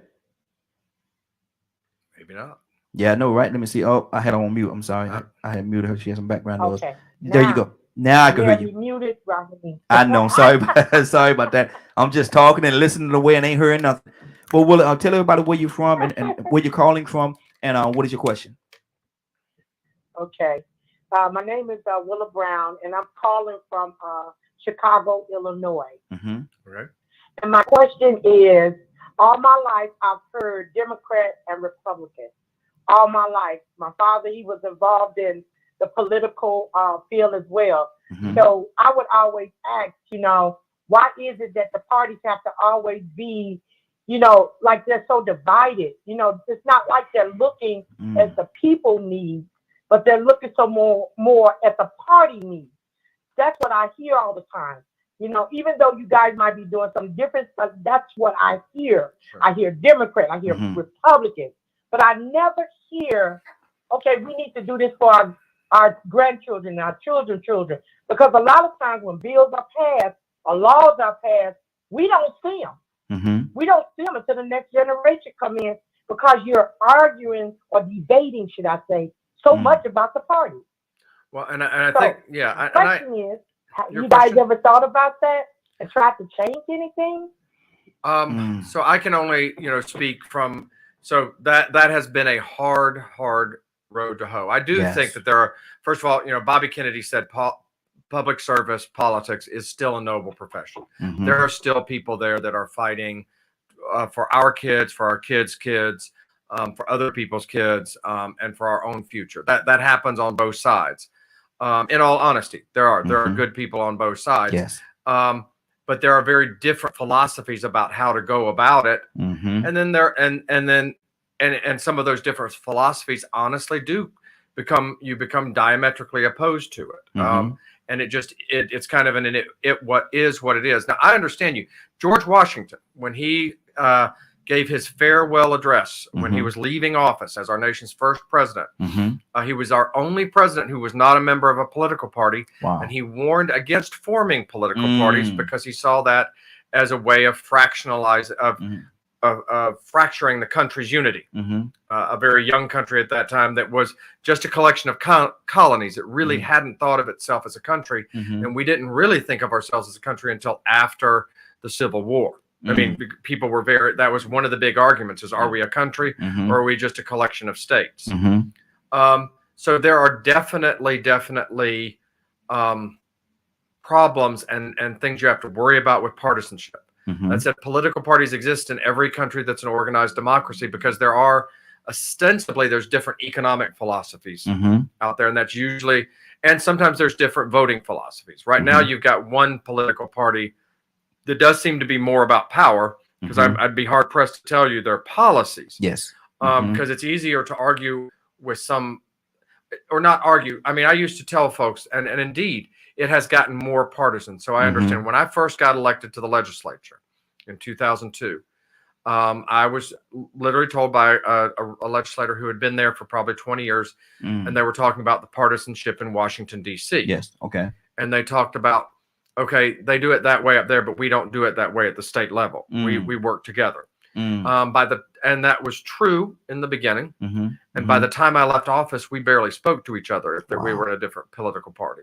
Wow. And in fact, one of the reasons I lost my last election to the state Senate is they felt that I was too friendly with the Republicans, even though I had, I didn't vote with them. I'm a Quaker. I just don't have that sort of anger and hate in me. And so I do understand and I can empathize. I just think that it is hard to avoid some semblance, because people are going to band together. The people that want Social Security are going to want a group that supports it. And there were always people that didn't. And people do band together in any type of group where you have voting. Winston Churchill was the person that said democracy is the worst form of government except for all the others. You know, and so this happens, and I wish it could be different, and I wish it could ratchet down some of the partisanship. The fever has not broken on that. I will say it's still out. Yeah, the verdict is still out. Yeah, the verdict is still out. Absolutely. And I admit it is getting toxic. You know, I don't have a solution for that. Okay. You know? And I wish that there was a solution, but realistically, I don't think there'll ever be a real, to that. My earpiece keep wanting to jump out my ear. I don't know why it's doing that. But let me continue around the panel here and see. Since the days of since recorded history, there have been tribes, and that's the problem. Exactly. You know, I mean that's the biblical story of Babylon, of the temple, the Tower of Babel. Tower of Babel, yeah. You know, and so I don't know how you fix something that's, whether that's a literal thing that happened or just a parable. It is something that predates history, that's just baked in, and I wish we could take the temperature down, but I don't know how to do that. You really would have to change the hearts of a lot of people in order for that to happen. It have to be something internal. You have to change their hearts, because as we are right now, I can't see. I really can't see it happening. Leonard, you have any questions or comments? No, your guest pretty much, I'm usually on here, man. I just wanted to hear what he had to say, and I can line up exactly what he's saying, because as activists, that's what we do. What he mentioned is exactly what we do. That's why we do what we do. It's because we know what goes on behind closed doors, and it's not because everyone doesn't. It's just some people are more interested in that. And so the fight ain't gonna. There wouldn't be a fight if they didn't have issues. And there's never going to be a situation that I can think of where people are not going to have differing issues that are worth fighting about. I don't think there is no solution. And I love what he said, because he's one of the first persons I've heard say it. He doesn't have a solution for you. Yeah. And one of the reasons why I'm loving this so much is because, he came in and he took time to come in and talk to us, and he's so real with it. He ain't dancing around anything. He's being totally transparent. And I really do appreciate that. And I'm sure my audience does as well. Rico, do you have a question? Yes. Being that he's a Democrat, one person left the screen. I wish he would have stayed, but this would have been the perfect time to sort of address this. You have Black conservatives that are between a rock and a hard place. Some things that seem like they have to ignore or deny exist to be able to I'm gonna say justify being conservative. So with you being a Democrat, and I know you say you reached across party lines, you're on the bipartisan tip. When you deal with politicians on the other side from the conservatives, and they push back or they cooperate, most times do they tend to cooperate more when it comes to race issues, economics, or do they tend to have more pushback? And the reason why I ask that, because in history, there's been situations of women that pushed for women's rights during women's suffrage, but they didn't want black women to vote. Yes. So they wanted voting rights, but they still just wanted it for white women. So it was like, you know, that's sort of crazy to say, well, okay, that's almost saying, well, I would be a Democrat at that point in time. But at the same time, I still want to exclude other people from having rights. So when it comes to black people, I'm still going to agree with y'all. I just want to settle these differences.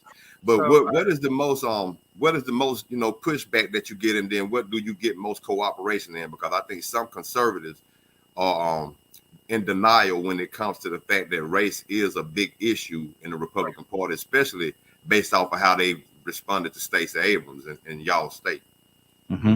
So, you know, first of all, you know, it didn't always break down this way. There was used to thing, you know, we talk about, you know, African Americans and voting about 90% Democratic, but that doesn't mean that those 10% don't exist. You know, that they absolutely exist. That's you know, before the 1930s, there was a thing called Lincoln Republicans, which were African American Republicans. Most African Americans, most black people voted Republican until the modern civil rights movement.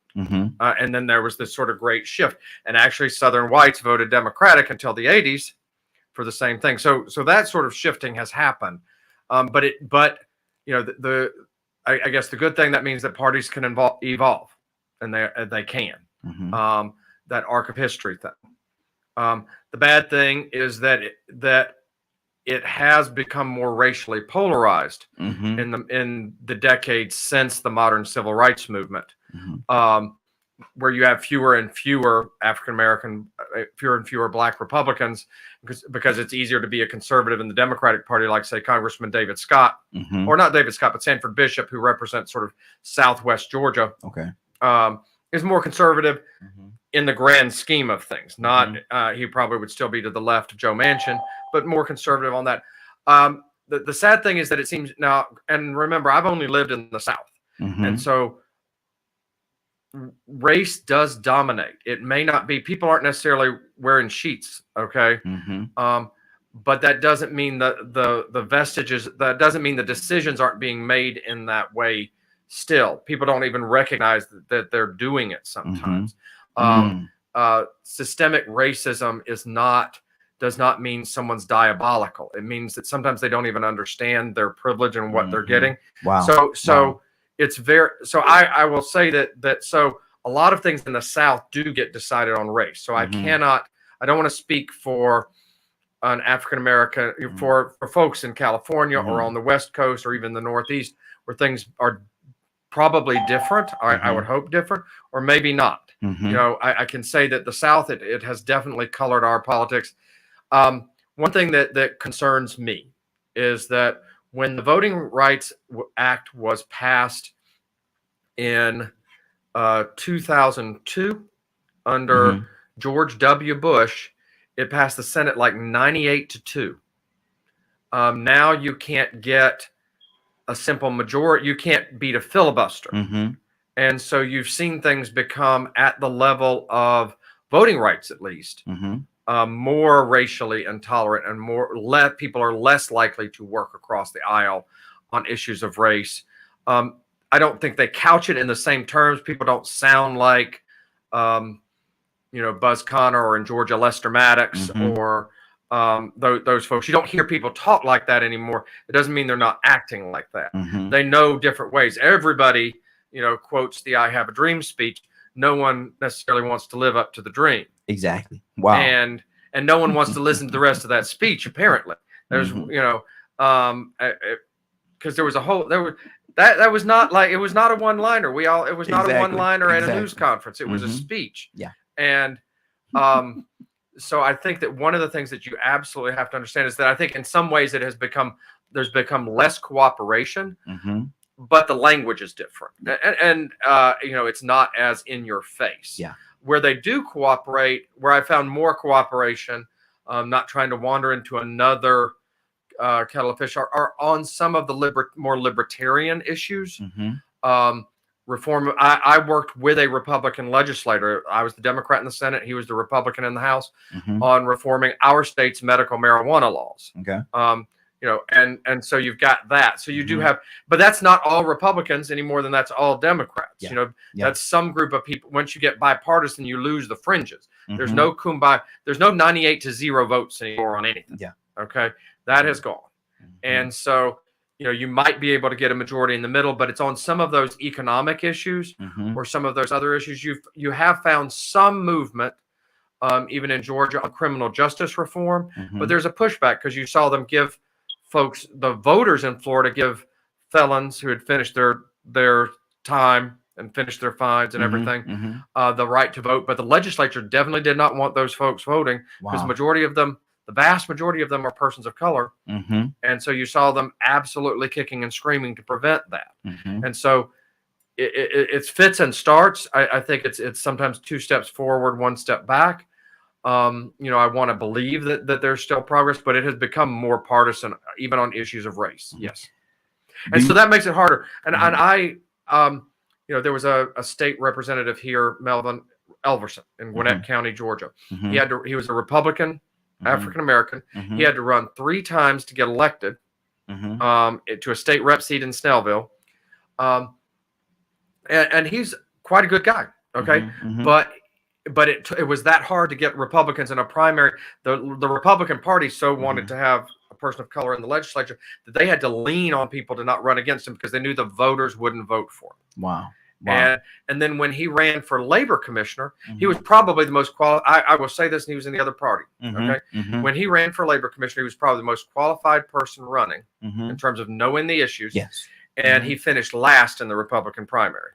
Wow. And it wasn't because he wasn't the best person for the job. Okay. It was based on something totally different. It was based on something different. Absolutely. And they probably elected the guy who's the current labor commissioner, who's probably the least qualified when that happened. That was in a Republican primary. And so I think that one thing is that Republicans need to get their own house in order. Remember, Tim Scott became a senator because he was appointed, not because he was elected.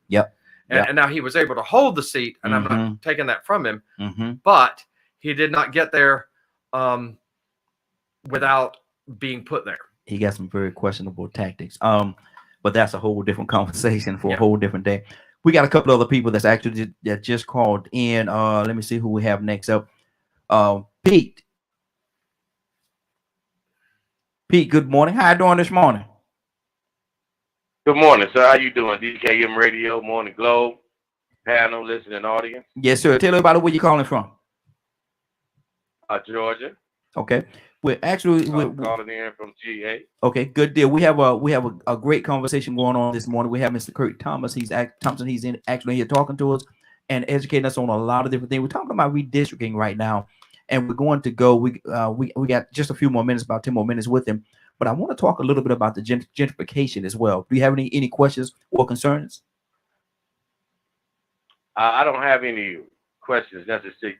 Gentrification, bringing in improvements, advancements, new buildings, businesses, opportunities, improving areas, increasing property values. That's part of commerce. That's just part of commerce, right? But now, in a kinder, gentler form of governance, with not a predatory mindset, but a more investigatory mindset, we have to also be conscious of those that are on fixed income, that are less income earners, and might not necessarily be able to afford a more expensive home that will require a higher tax rate. And, we end up pushing people out. And where are these people going?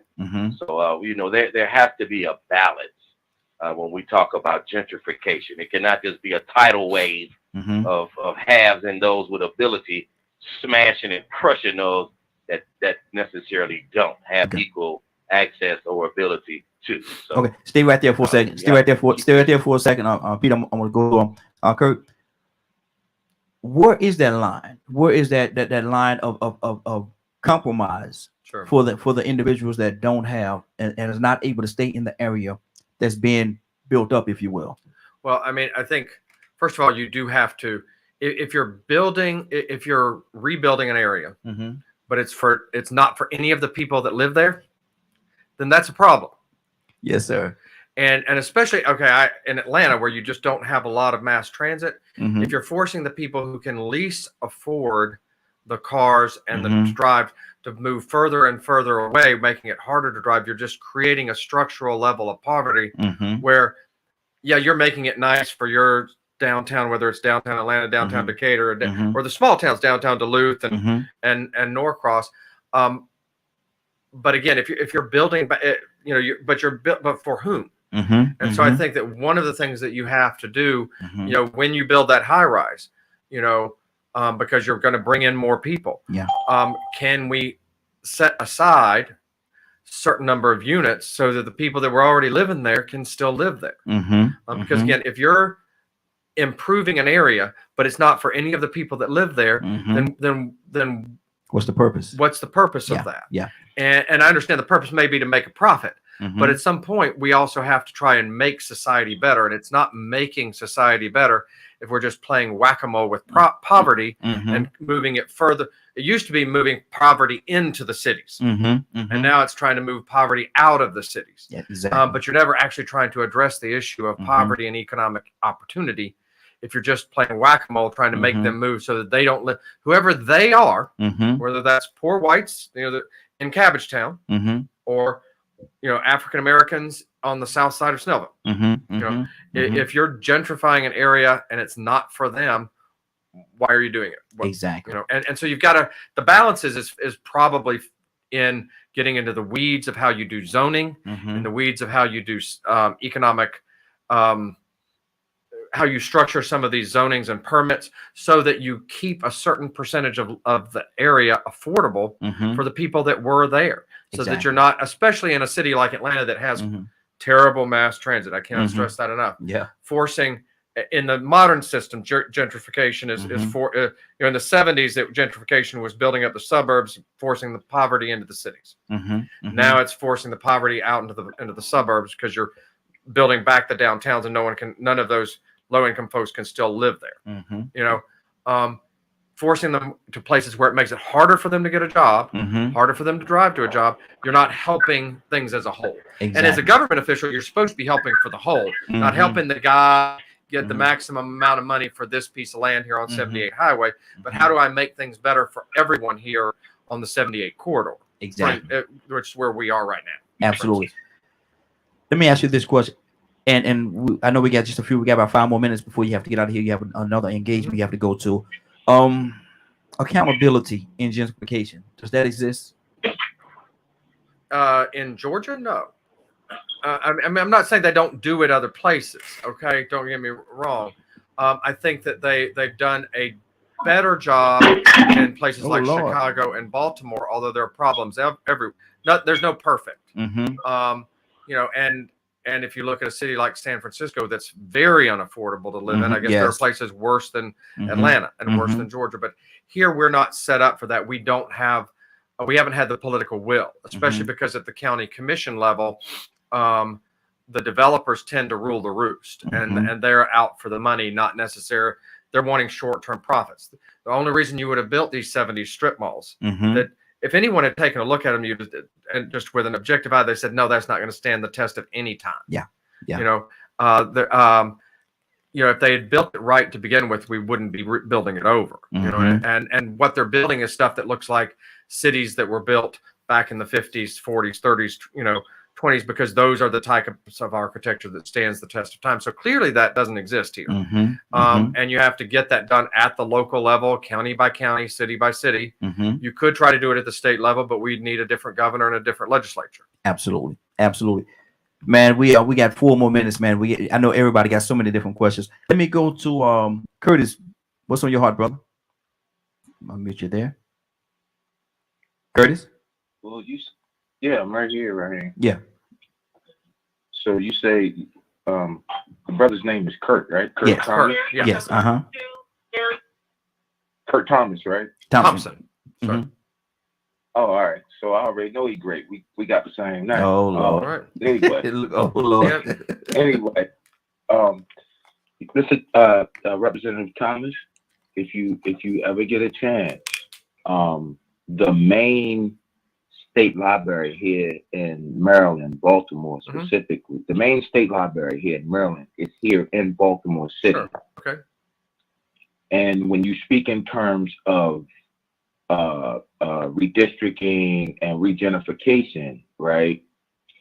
In terms of redlining, it would behoove you to try your best to get here to Baltimore and see what the Enoch Pratt Library did in terms of redlining and redistricting. They had a whole layout that went in grave detail as to how it was done, why it was done, when it was done, who it was done to. I mean, they even had like the blueprints and everything laid out, and it was on these big like trestle boards. You know what I mean? So when you walk through the library, you was going through like, it was almost like going into a wax museum, where you was able to see and you could trace it.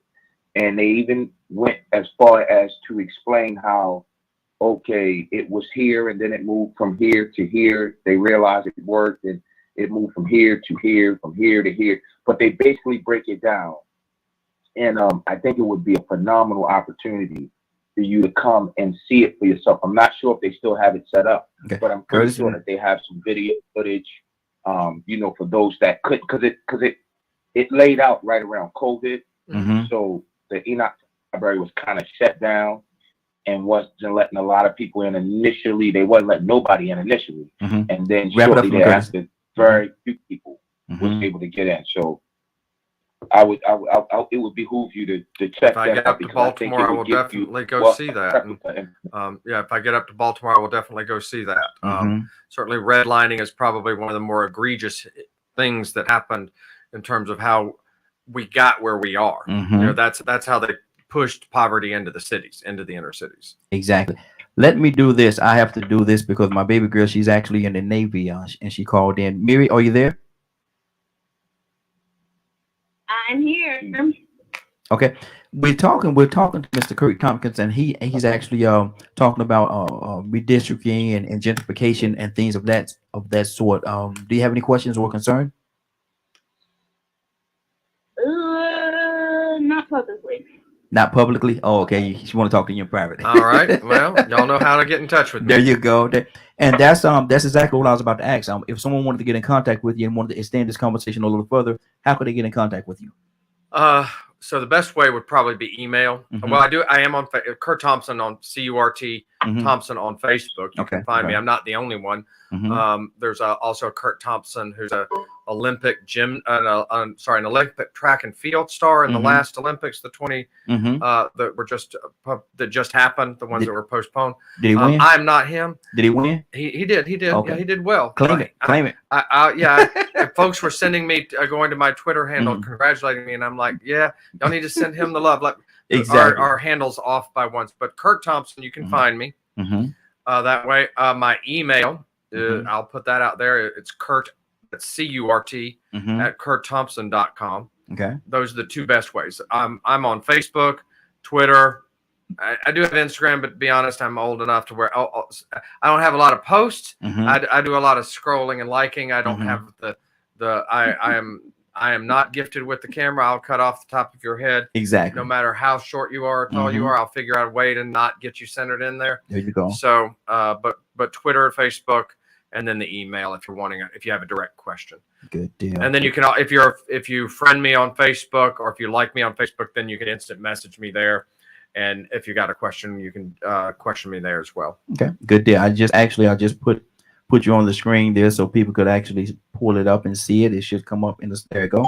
Okay. So just in case somebody want to get in contact with you, I want to thank you, Leonard. Do you have any questions or anything before we get out of here? No, man. Great to have him in. We hope we're doing something that changes what's going on in Gwinnett County. Good. Thank you. We are trying. Absolutely. Badger, I see you lift your hand real quick. You have to get out of here, Badger. You got another. Oh, I know. I had one question for him that I felt was very important. Okay. Sure. If that's okay if I ask. Absolutely. Absolutely. So I grew up in South Carolina, and I was taught as a kid that being poor and white, I had less privilege than people of other races. And I fought that mentality and learned different. And then when I moved to Texas and I ended up, my back gave out and I ended up being on disability, calling for the Texas Medicare, we were told by a representative of the Texas Medicare system that because me and my wife weren't black, she couldn't get health care.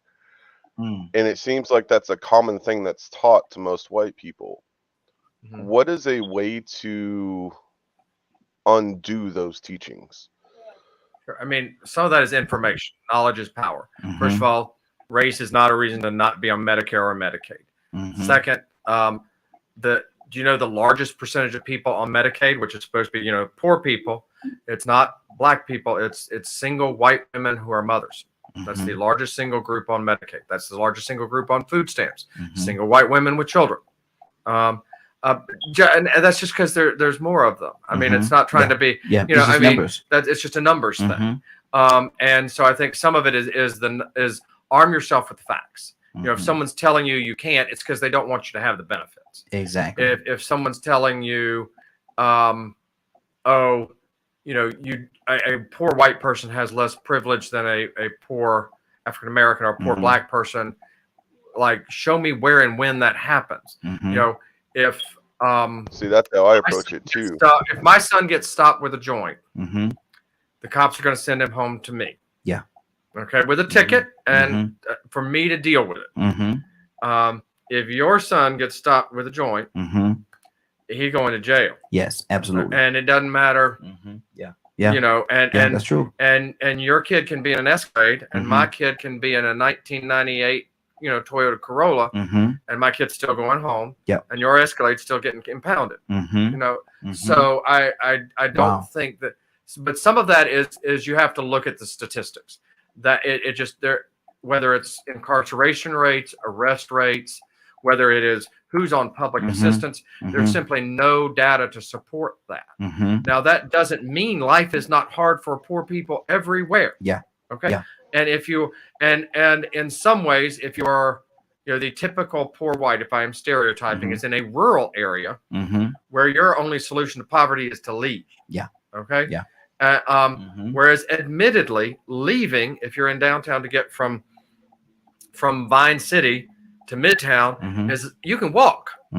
And I will admit, if I am in Tolliver County to get to a place where there's a job, where, there are counties in South Georgia where, Colquitt County, the largest employer is the prison. So if you want to work at something other than the prison, you're going to have to leave. And it's a very poor white county. If you, and Colquitt County is far from Atlanta. Okay. Yes, I do understand. So there are. So it's ignorance. There are some ignorance is the biggest problem, and structural poverty. I would also say though, if I'm comparing apples to apples, that poor person in Thompson County, or Randolph County, an African American county, a poor rural poverty is harder than urban poverty in some ways because you have to leave where you are by a much greater distance to escape it almost always. And I don't know, I don't have a solution for that, but I do understand that. But then if I'm comparing a rural African American to a rural white poor person, then the white person still has usually more opportunities just because but it's information. Knowledge is power in this instance. Don't let someone tell you you're not entitled to something because of something that sounds ridiculous. Exactly.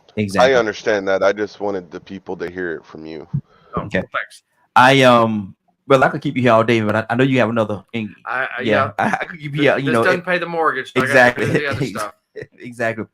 Now, I would like to get you back in so we can actually go a little deeper. I think we covered a lot today, and I definitely this was a lot. I knew about reapportionment. I didn't know we were going to wax into the value of partisanship and gentrification and all of this stuff. Sir. And then it would be wonderful to talk about things like equity versus equality and some of the issues that come up with that. You are more than welcome. The door is open. You family now, so you can't get rid of us. You family now. You can't get rid of us. All right. You're a part of the family. But thank you very much. I appreciate all right. Thank you. Rico, take it for a second, or Leonard. If Leonard's on camera, I tell him to do the same thing. But I'm gonna walk him out for a second, so y'all take it up for a second, and I'll be right back. Rico. Man, you gonna leave me to take it over? What topic you want us to talk about, man? What was you gonna head into when you leave? Let's go back to where we started off in the beginning. Let's go back to there about the our opening topic. Hold on. You remember what it is? Nope. I think you had a look on your face for a second. Let's talk. Is peer pressure? Is the peer pressure the same? Okay. Well, really and truly, if anybody else want to chime in, they can on that peer pressure, man. And even coming from this topic we just spoke about, you know, it's sort of hard to jump back into that. I really enjoyed that conversation we just had. Those were some good questions that everybody asked, and he gave some good responses. He addressed a lot of things that really in our community we should talk about. And hey, Rico, go ahead. Do you think that peer pressure also influences some of the thought process on these topics? On you mean the thought process on the topics, or what he has to deal with in the politics, on the politics side? Oh yes. I mean, you know, it's you know, he pretty much said it, you know, pretty much is about the tribalism thing, how everything got started, and then the fact that we have two parties. You know, people have interests, special interests that they are more concerned about, which makes them get, makes them more selfish. Makes them more selfish. And so when you get in these groups and you get in these tribes, y'all have certain interests that you are more concerned about, like the guy was just talking about, Kurt was just saying, about the poor whites in rural areas. You know, the elites in the city, the richest people in that city or that state, they're not concerned about the rural poor white people, much less the poor black people in the inner cities. They're fighting for their best interest, which is paying less taxes, keeping more of their profits, maintaining their business investments, you know. I mean, so I think when you get in those groups of people, they call them the upper echelon or the elites. They definitely have influence. So that's the reason why lobbyists exist. You know, it all sort of comes back from the basic form of peer pressure. They use lobbyists to pressure the other politicians to vote in their best interest or vote in their favor for things that benefits them. So yeah, I think peer pressure really exists in all forms, the workplace, everywhere. On this radio station, you know, it might be some peer pressure for people to change their opinions on certain things based on how other people feel about it. Mm-hmm. And there's certain tactics used. So that, yeah, that is man, that the psychology that human beings have to go through, man, you know what I'm saying? The influences and the impact, the things that impact us on our decisions, it's amazing to realize how much they can affect us. Mm-hmm. But there are very simple things that make us who we are. And peer pressure is one of the things that does affect how people vote or how people feel about other people. Let me ask y'all a question. How real was that? I mean, that was, man, he was on point, man. I mean, these issues, he had, you know, pretty good information for us to be informed, especially in our community. Mm-hmm. It clear up a lot of things because, like I said, it's a lot of people that they get discouraged and don't want to vote. But imagine hearing that Mississippi is majority black. Yeah. Alabama had the second largest black population. You know what? I'm from Alabama and did not know that. Mm-hmm. And then Georgia, the third largest black population. Now we already knew we called Atlanta what black heaven or whatever, you know what I'm saying? Black. Yeah. I mean, you know, it was the black capital. But that was just Atlanta. Who would have known that Georgia had the third state largest population of black people in this country? So, you know, that's another wake-up call. I mean, if we actually make an effort to pay attention to the things that are important, we can influence this change. We can, but we have to participate. We have to get on the same page. Well, what and now watch this. What were Charles at today, man? Hey, that's the question that I'm. Wait a minute. I didn't want to jump in. I don't like to interrupt nobody. But boy, I said, Lord, we just off track today because Charles, some of my brothers are deaf. Hey, you know what? We would have went sideways. You know what? Charles did you a favor. That's why he did it. Really? Charles did you a favor. That's why he did it. He was being respectful. Okay. You real messy. I'm glad Charles wasn't on, because that's what confuses things. Because it don't matter if people, people will talk about, well, we need another party, and what the other party gonna be doing? What they gonna be doing? We distract ourselves with the BS of the matter. It don't matter if they're Republicans or Democrats. What they about? If you go find out what they about, then that will tell you who to vote for. Not the color of the person telling you, not the celebrity of the person telling you, or whatever. If you took the time out to just go find out what they were about, there's the answer. Yeah. You can't keep fighting about BS for no apparent reason. They fighting because they know they have the potential to lose. While you got people sitting over here don't want to be involved. That's how I know you don't know what's going on. Because it don't matter if you want to be involved or not. Guess what? They're going to be doing it to you. So you might as well get involved. This lady, they set up a commission to choose that redistricting, right? This woman said she didn't want that.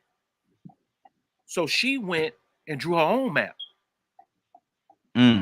Look how easy it was for that lady to get her map chosen for redistricting, because those people voted for her. And now once she gets the seat, she can act on her own free will. And if the people don't contest it, then everything's going to go by the script. The laws in place that even allow you to do it have to be changed. And the people have to go. This notion that I'm not going to participate in government is a horrible way to be, especially in America. If you don't want to participate, go somewhere else where they don't require you to vote. Everybody here should want to vote. Exactly. I think we had VP or Friday on with us a second ago. They just hung up. So call back in. I just realized the fact that you were there. So call us back. But we're about to do something right now. Y'all know today is Friday. So we got something we do every Friday. Rico, don't go off the screen right now. Come on back on that screen. I saw you. What would you do if? What would you do if? Let me who I'm gonna start this off? Let me see. Let's start it off with Cassandra. Cassandra, you there? I don't know why you starting with me. See, we're gonna start with Cassandra. Now, Cassandra, you being who you are, fighting for the people, and all kind of things, and loving people like you love people. What would you do, Cassandra, if you walk up to somebody and there's an argument, dispute going on, domestic violence, and you walk up to that individual, you say, "Look here, y'all can't do that here," and the lady is the one that's actually being assaulted, and she turned to you, she said, "You ain't got nothing to do with this. You need to mind your own business," and she swing and she reach out and try to slap you. What would you do, Cassandra? knock her ass on the ground. Oh. I knew that was coming. Cassandra, that's domestic violence. Just like I'm gonna knock her on the ground and she put her hand up toward me. I don't care. Now this is what would you do if? I gotta go. Way out Friday. Exactly. Lord Jesus. Okay, Cassandra, you have Leonard, you have Rico, you have Badger. Let me see who all we got on the phone line. We got Toussaint, Brother Pete, Mary, and Willa. Pick who you want to ask. What would you do if? I think I want to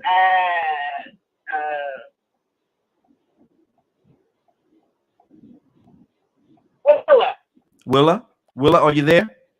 Yeah, I'm here, Raheem. Okay, Cassandra want to ask you what would she want to ask you what would you I'm do if? Ask her what if my important question, right? Yeah, what would you do if? And create a scenario for. Yeah. So Willa, what would you do if you were offered $1 million?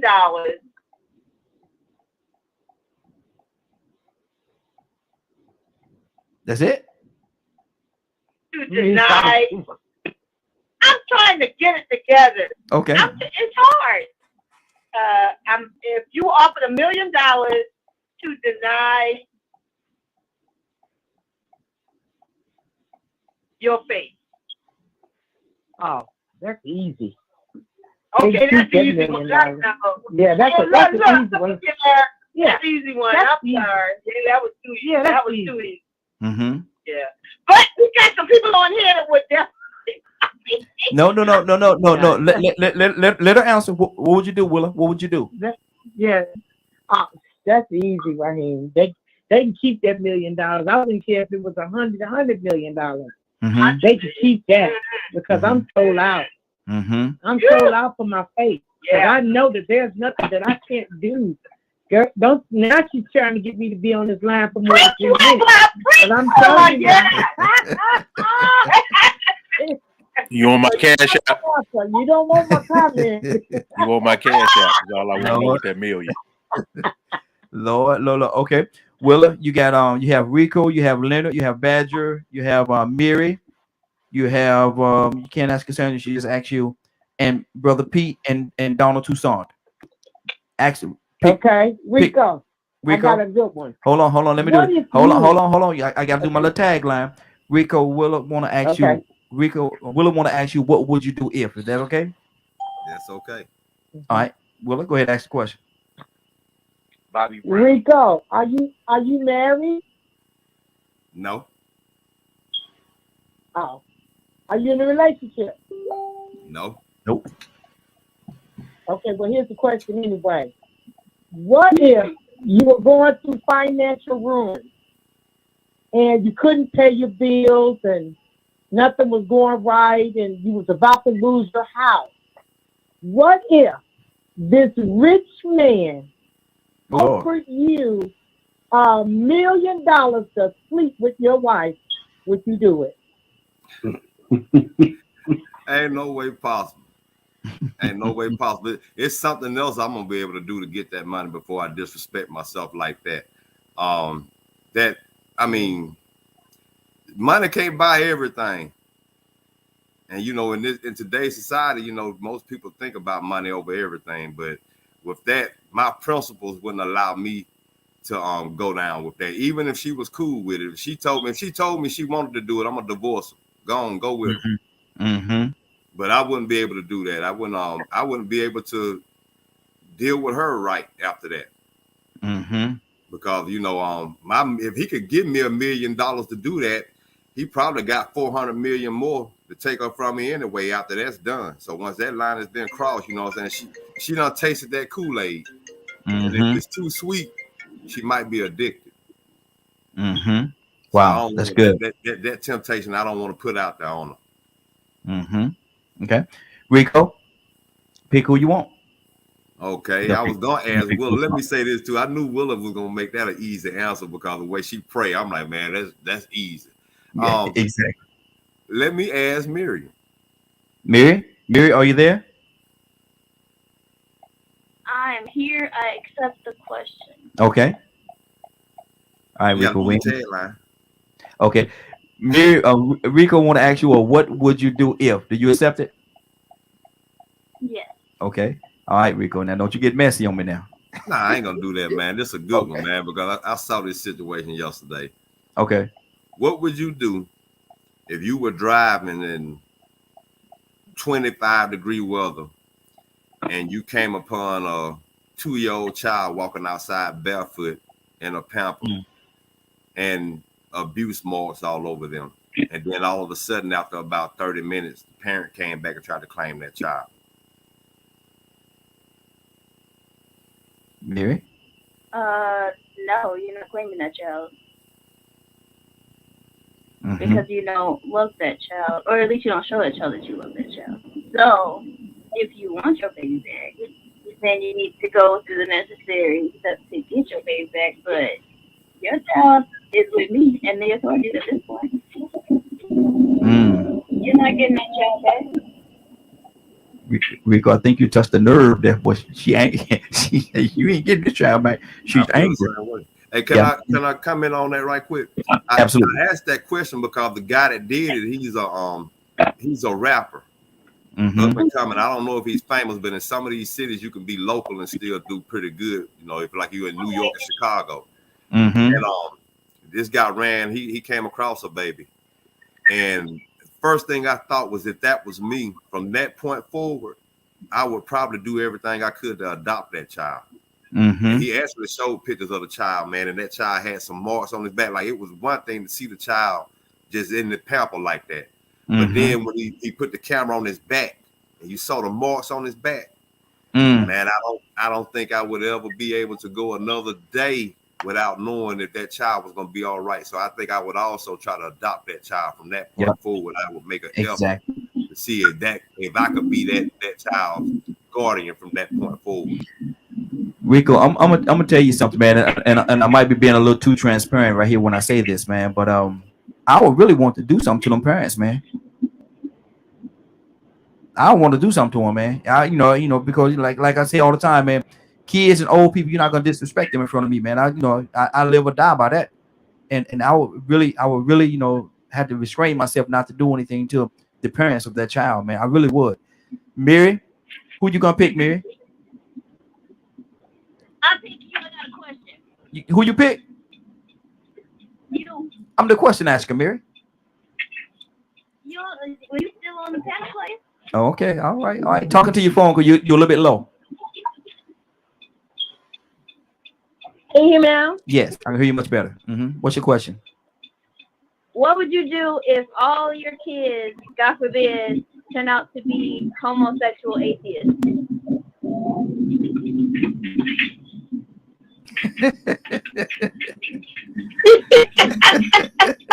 Wow, Mary. You told me not to be messy. Look who came. Exactly. I love them through it, but that would hurt. So what would you do? I will have to love them through it because, you know, they're my responsibility. It's the gift that God gave to me and a responsibility that He gave to me. So I will still love them. It will be difficult. It will be hard, but I will find a way, and I would have to pray my way up and make sure that I'm prayed up every time I come in contact with them to make sure that I'm doing and saying and being the right person that I need to be for them. But I will still love them. I will still love them through it. I will have to have no choice. Did I answer you? I think you gave a politically correct answer, but no. answered the question nonetheless. No. That's the truth, though. I mean, it may sound a little politically correct, but I would, though. I really would. Okay.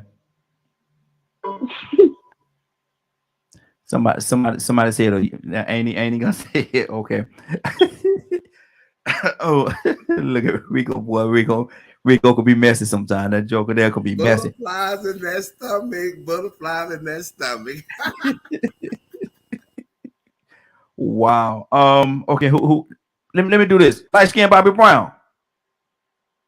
Yes. How's everybody? Hey, doing good, sir. How you doing this morning?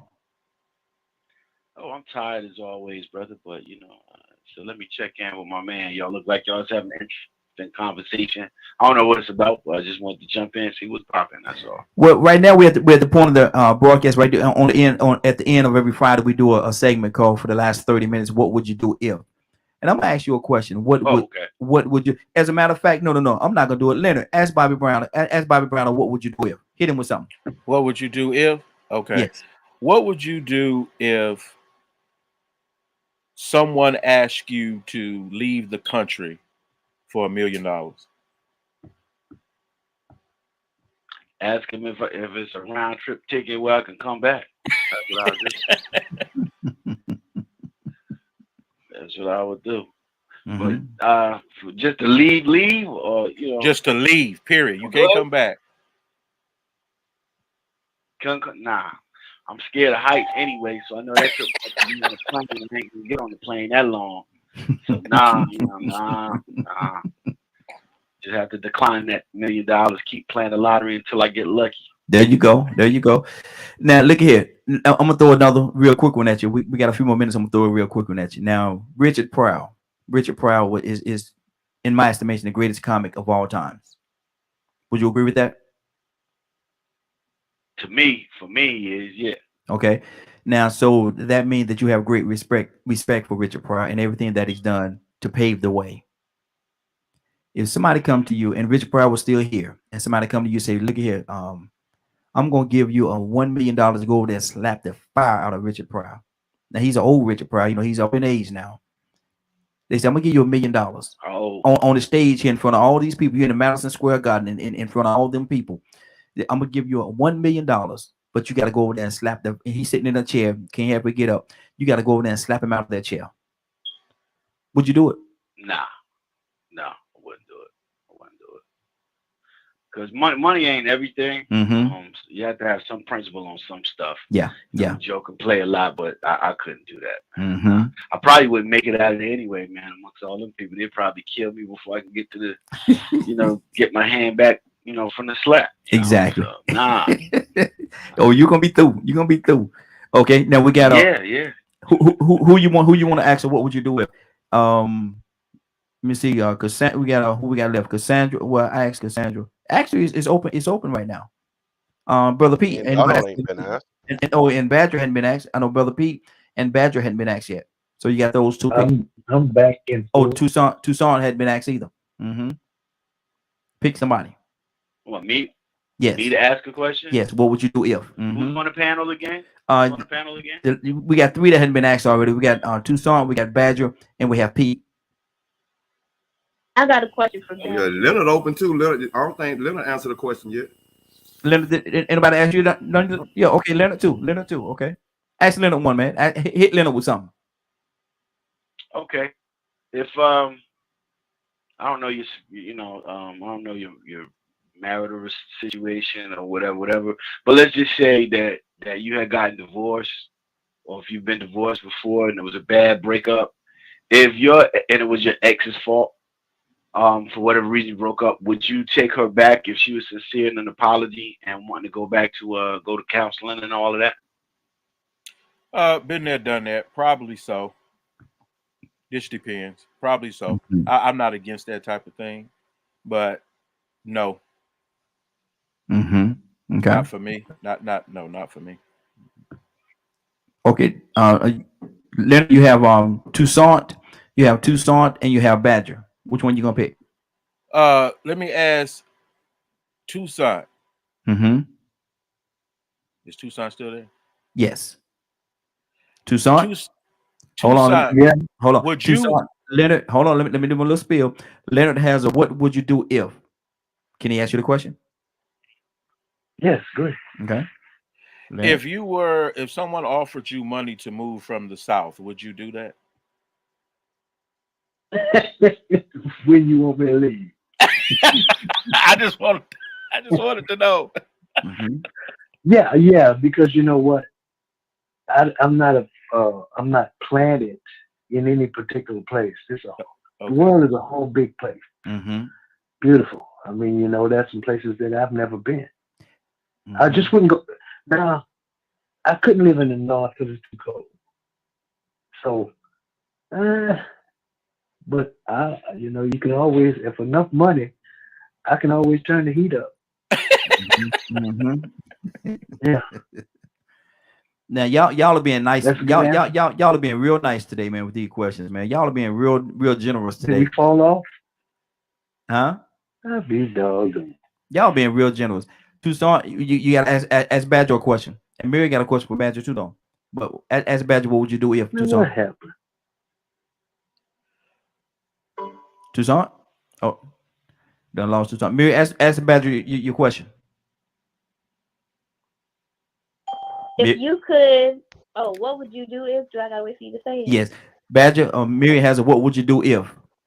You want the question? All right. Yep. Okay. All right, Mary. What would you do if someone made you change your race? To what race? Anything you wanted. Anything I wanted. So I have a choice of what race I could have the experience of being in.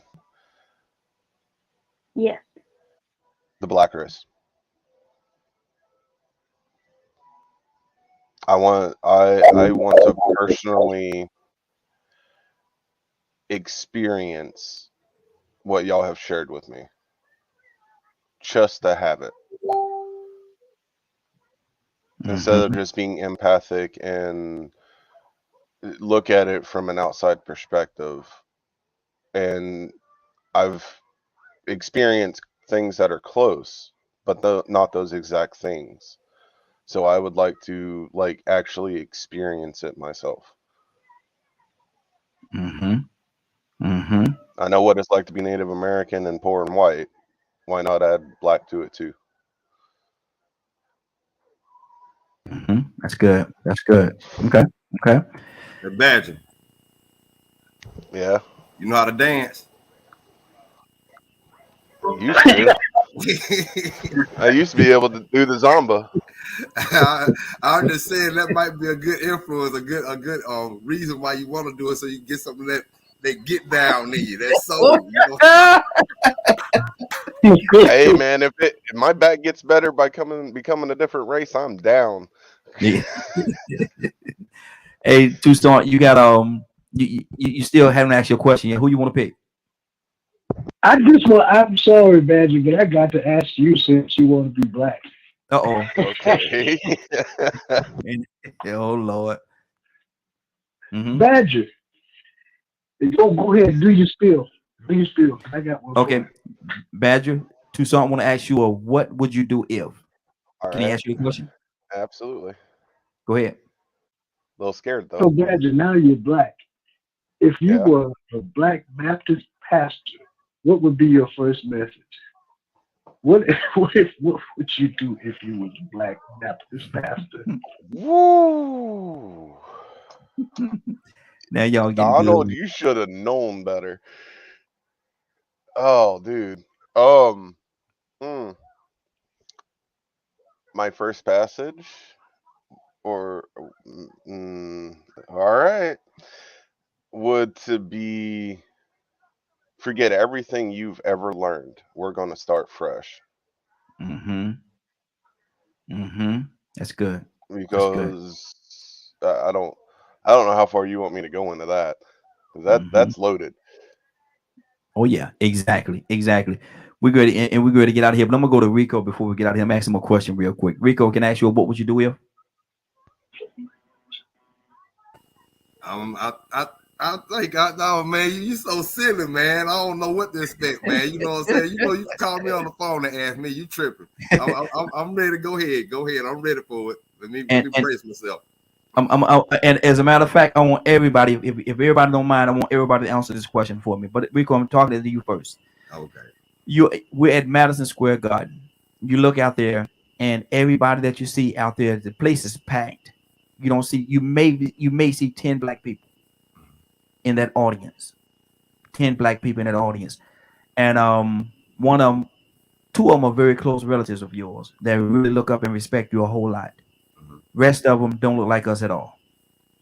They pull you up on stage. There's a table there. They say, Rico, I'm going to give you $1 million. Only thing I want you to do is sit here in the middle of the stage, face everybody, and eat this fried chicken and watermelon.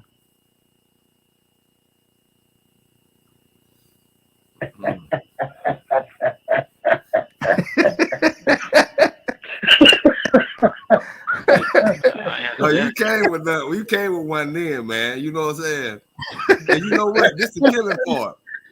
If I didn't do it on stage, I'd probably go right home and do it anyway, because I love me some chicken and some watermelon. Exactly. But what I'm gonna do it? I'm gonna eat it on stage. I'm gonna crack and laugh at them. And I'm gonna let the ones know that think they're getting a kick out of watching me do it. You know what I'm saying? They probably gonna eat some too later on. But like I said, man, that's gonna be a hard one right there, boy. Cause somebody sit out there like, ooh, look at him, y'all. He eating it, man. I'm probably slang all that stuff off the table. Yeah, keep the money. Go, Bobby, would you eat that watermelon and fried chicken? Yeah, man. I mean, I don't know if y'all ever seen the Dave Chappelle special he did years ago before he blew up, but he said if you don't like chicken or watermelon, something wrong with you. It don't got nothing to do with your color, man. Yeah, ask them for it, eat it, and ask them for another piece. Lord Jesus. Cassandra?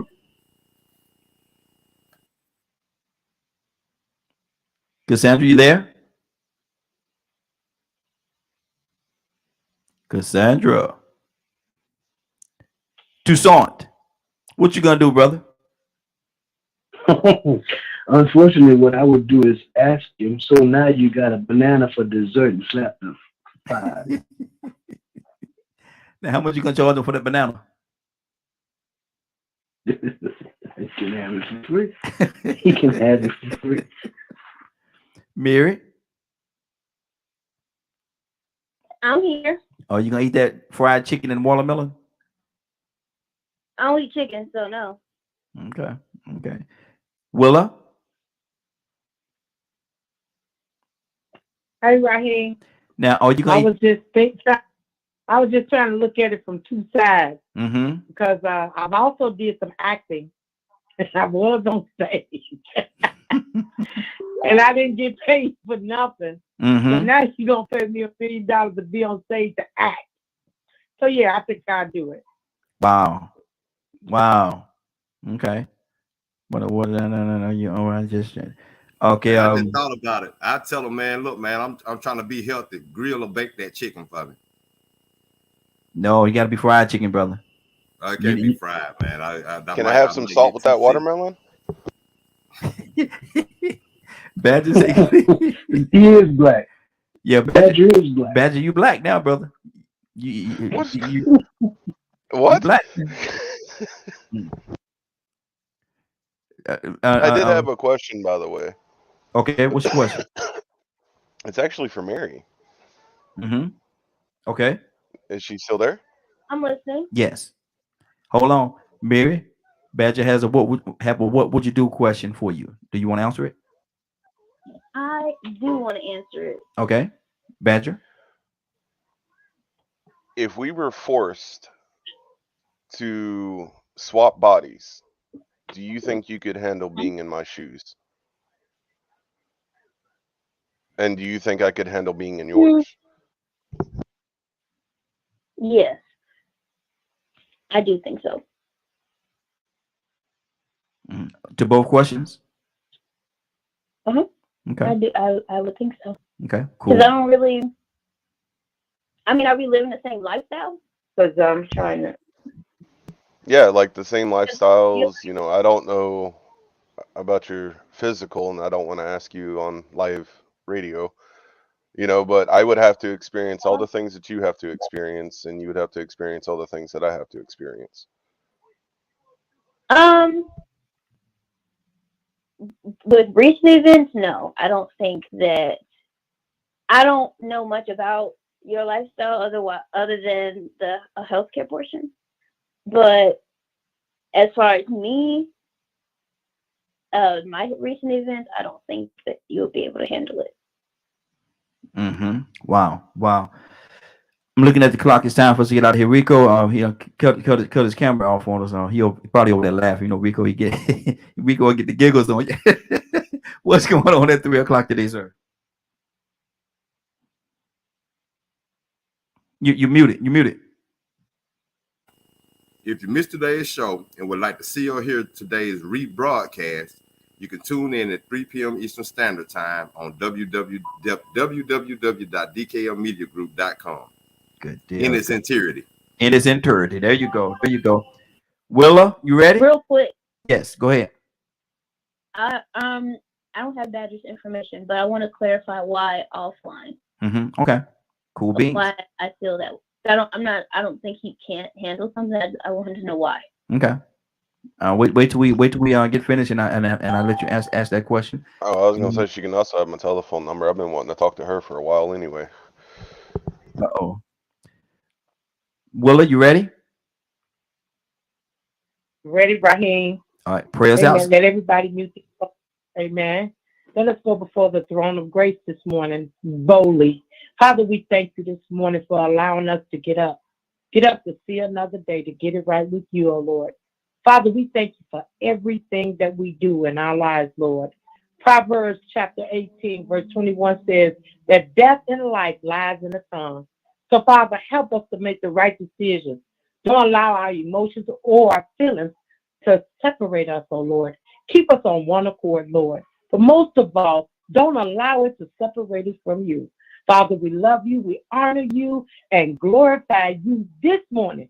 Keep this being a successful show, a successful group that's coming together on one accord. We love you, we honor you, and we glorify you in your Son, Christ Jesus' name.